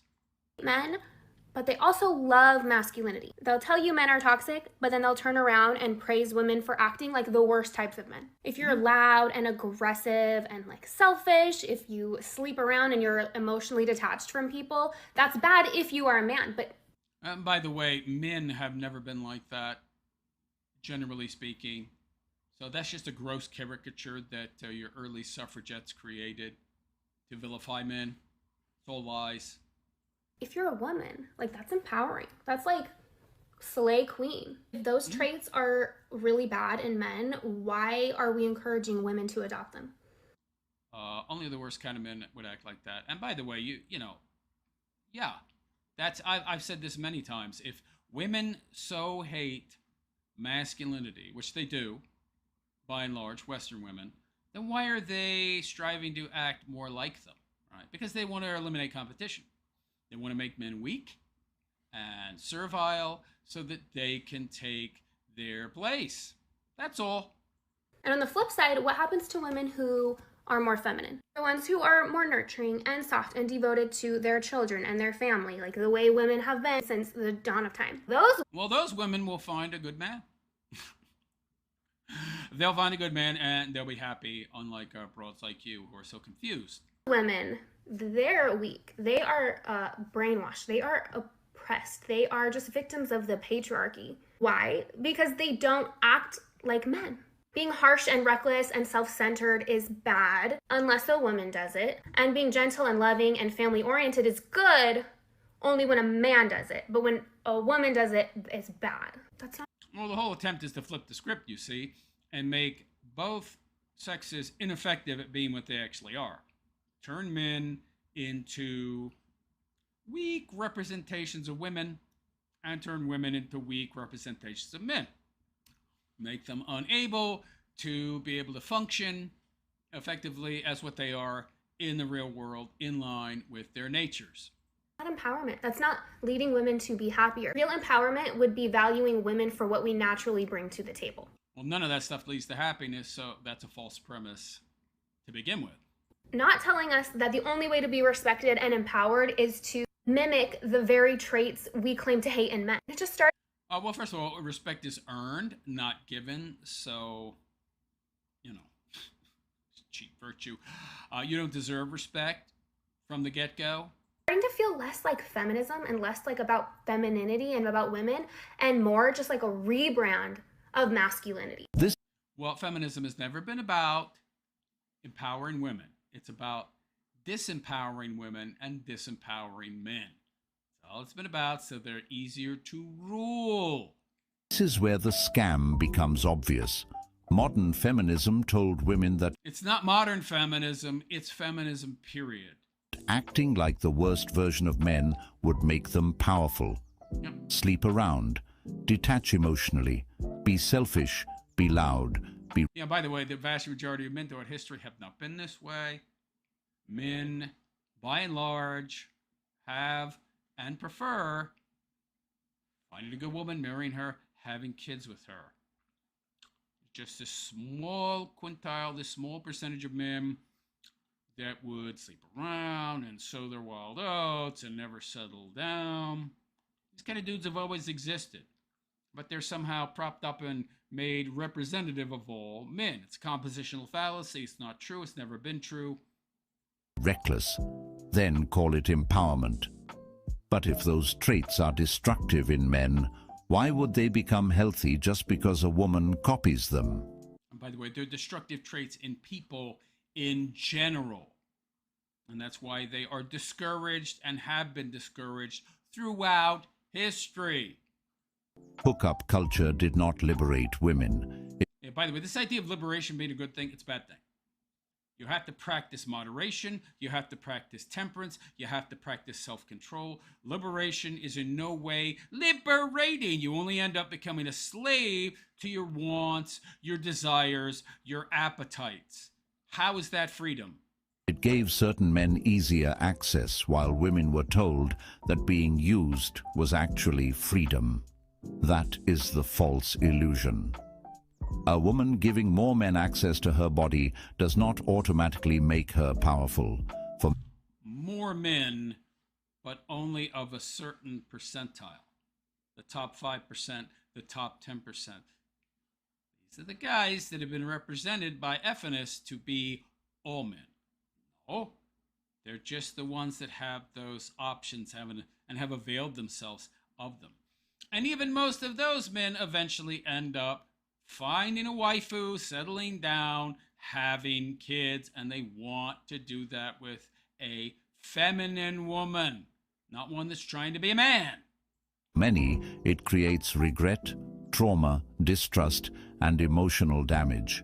Feminism did not teach women to And that emotional damage makes them unable to form long-lasting, stable relationships, which is actually the whole point of the feminist movement.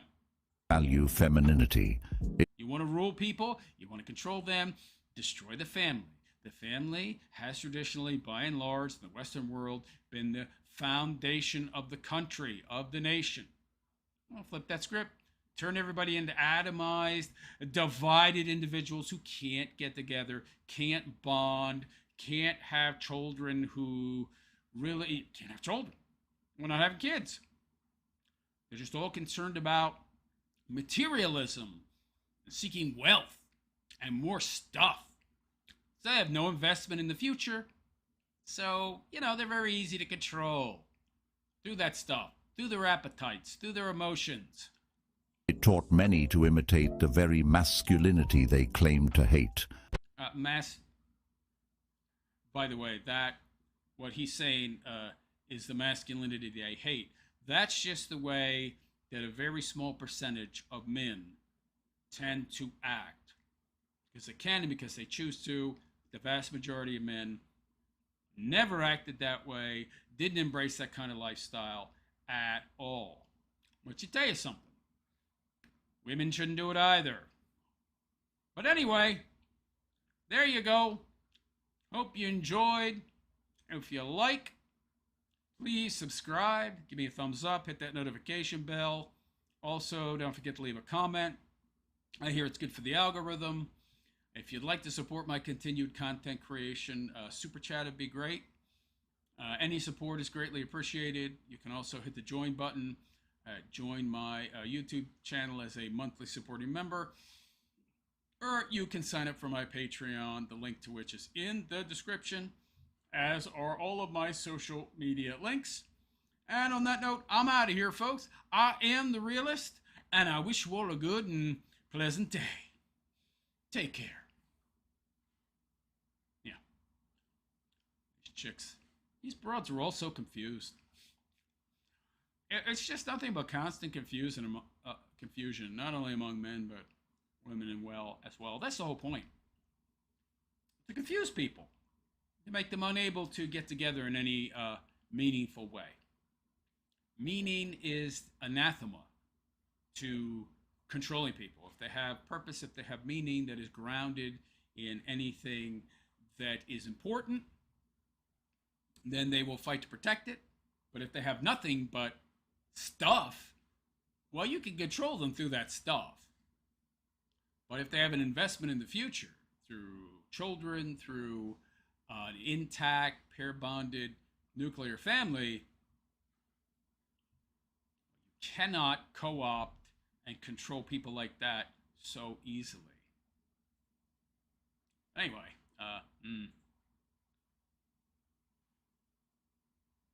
what? Oh. Did I close out? I closed out my,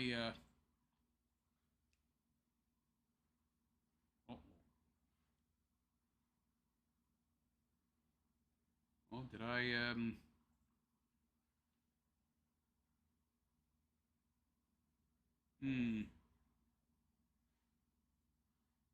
one sec here. Sorry,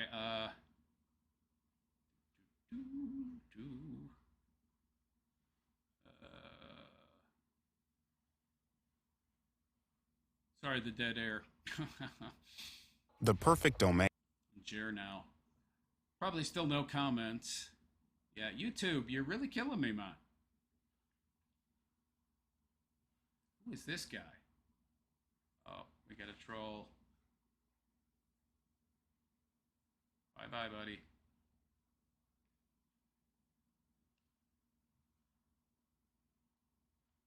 Matty Ice, oh, where's my chat at? Ah. Well, the chat's dead. Somebody was making some comments. Yeah, so YouTube shut down my chat. Unfortunately, that's what happens sometimes. Yeah. Not a lot I can do about that. It is what it is. I mean, what are you going to do? YouTube will do this sometimes. I mean, I can't do much about it. Let me make sure the stream is working. Okay. Yeah, I shouldn't have participated in the... well, I shouldn't have talked about the racial stuff with Jeremy Hambley from his Rumble channel. Rumble is a little freer in regards to what you can say. Of course, Jeremy has protected status on Rumble as well, so he can say a lot more. I shouldn't have played and then commented on the clips where he was talking about racially charged issues and given my 2 cents, because my 2 cents are not welcome on mainstream platforms in regards to racial issues. So YouTube shut down my comment section. But YouTube is a free speech platform, right? Yeah. Not really. No. YouTube is not very free in regards to speech. They have come down on my channel like a freaking sledgehammer of late. It is what it is. I mean, I should have learned my lesson 10 years ago. Apparently I haven't. Oh well.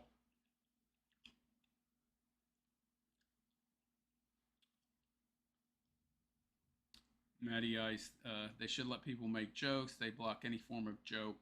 Anything a little edgy gets blocked. Yeah, what are you gonna do? They shut down my chat.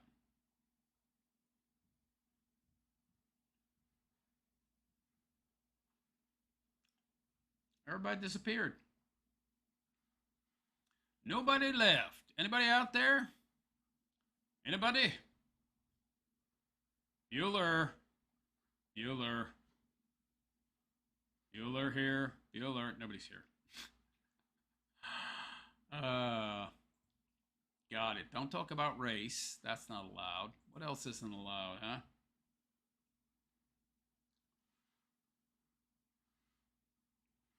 I really can't believe nobody's out there.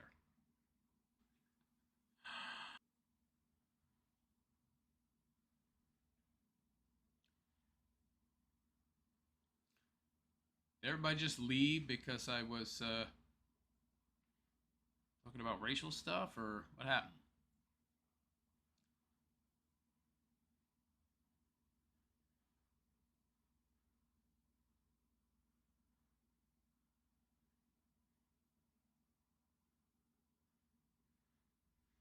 Weird thing is, we got a good amount of views, but it's not reflected in the chat.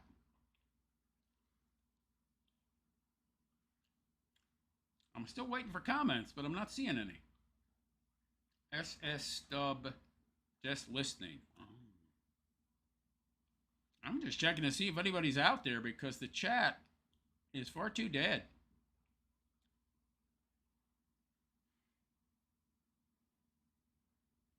I have enough experience to know when it's being, or it looks to be inorganic. This is not organic, not based on my experience. I'm just waiting to see what happens. Nobody left out there. Well, just wait to see if anybody responds or if they're being blocked. Nobody's responding. But anyway, yeah, people have the wrong idea when it comes to feminism and all that stuff. They fall into the trap of believing that it somehow had good intentions from the start, but it just turned bad. It's always been bad. It's based on a false premise that men have somehow oppressed women and that it was intentional, and, you know, women had to fight back against said oppression, which is what you're supposed to do when you're being oppressed. But the truth of the matter is, women haven't been oppressed. Reality is what oppresses both men and women. It's called reality. Reality's not nice, yo. It's not kind. It oppresses you, based on the definition of the word oppress anyway, in many different ways. It's a harsh mistress, master, whatever. It's not always kind. It's not always appealing. It's harsh. It's deadly. So, I mean, this idea that men are oppressive. I mean, no, it's reality. Men didn't make women do X, Y, or Z. Reality did that. And the harsh realities of objective reality. Somebody's got to go out and slay the saber-toothed tiger and slay the woolly mammoth and get the food and fight off predators and fight other tribes because resources were scarce. And somebody's got to stay behind and take care of the kitties, watch the kitties. So, evolution, baby.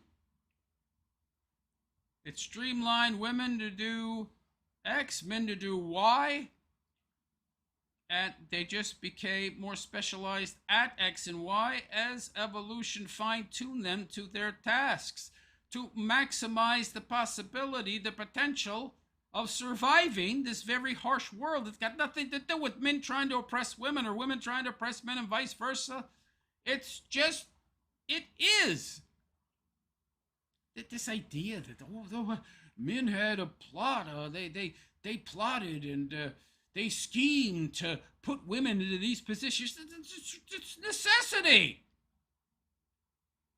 That's all. It's just necessity, yo. You want the human race to survive? This is necessary. That's necessary. Nothing more. Evolution's a harsh taskmaster, but it is what it is. Well, now apparently the human race should die off because, at least in the circumstance of Whitey, he ain't procreating. Oh, man. But anyway, what do I know, right? I don't know much, apparently. Anyhow, I'm going to head out. Dead comment section, be it from YouTube strangling or not allowing chats or nobody participating in the chat, means I have nobody to interact with. And my favorite part of the show is chat. So without that, and by the way, the show's been going on a while anyway. We're almost at 3.5 hours. So I'm going to head out. Thanks to everybody for coming. I appreciate you all. I wish some of you had stuck around, but I guess, you know, different time zones means bed. So that's a necessity as well. So on that note, I'm going to head out. I am the realist. I wish you all a good and pleasant day. And, well, you know what I'm going to say. Take care.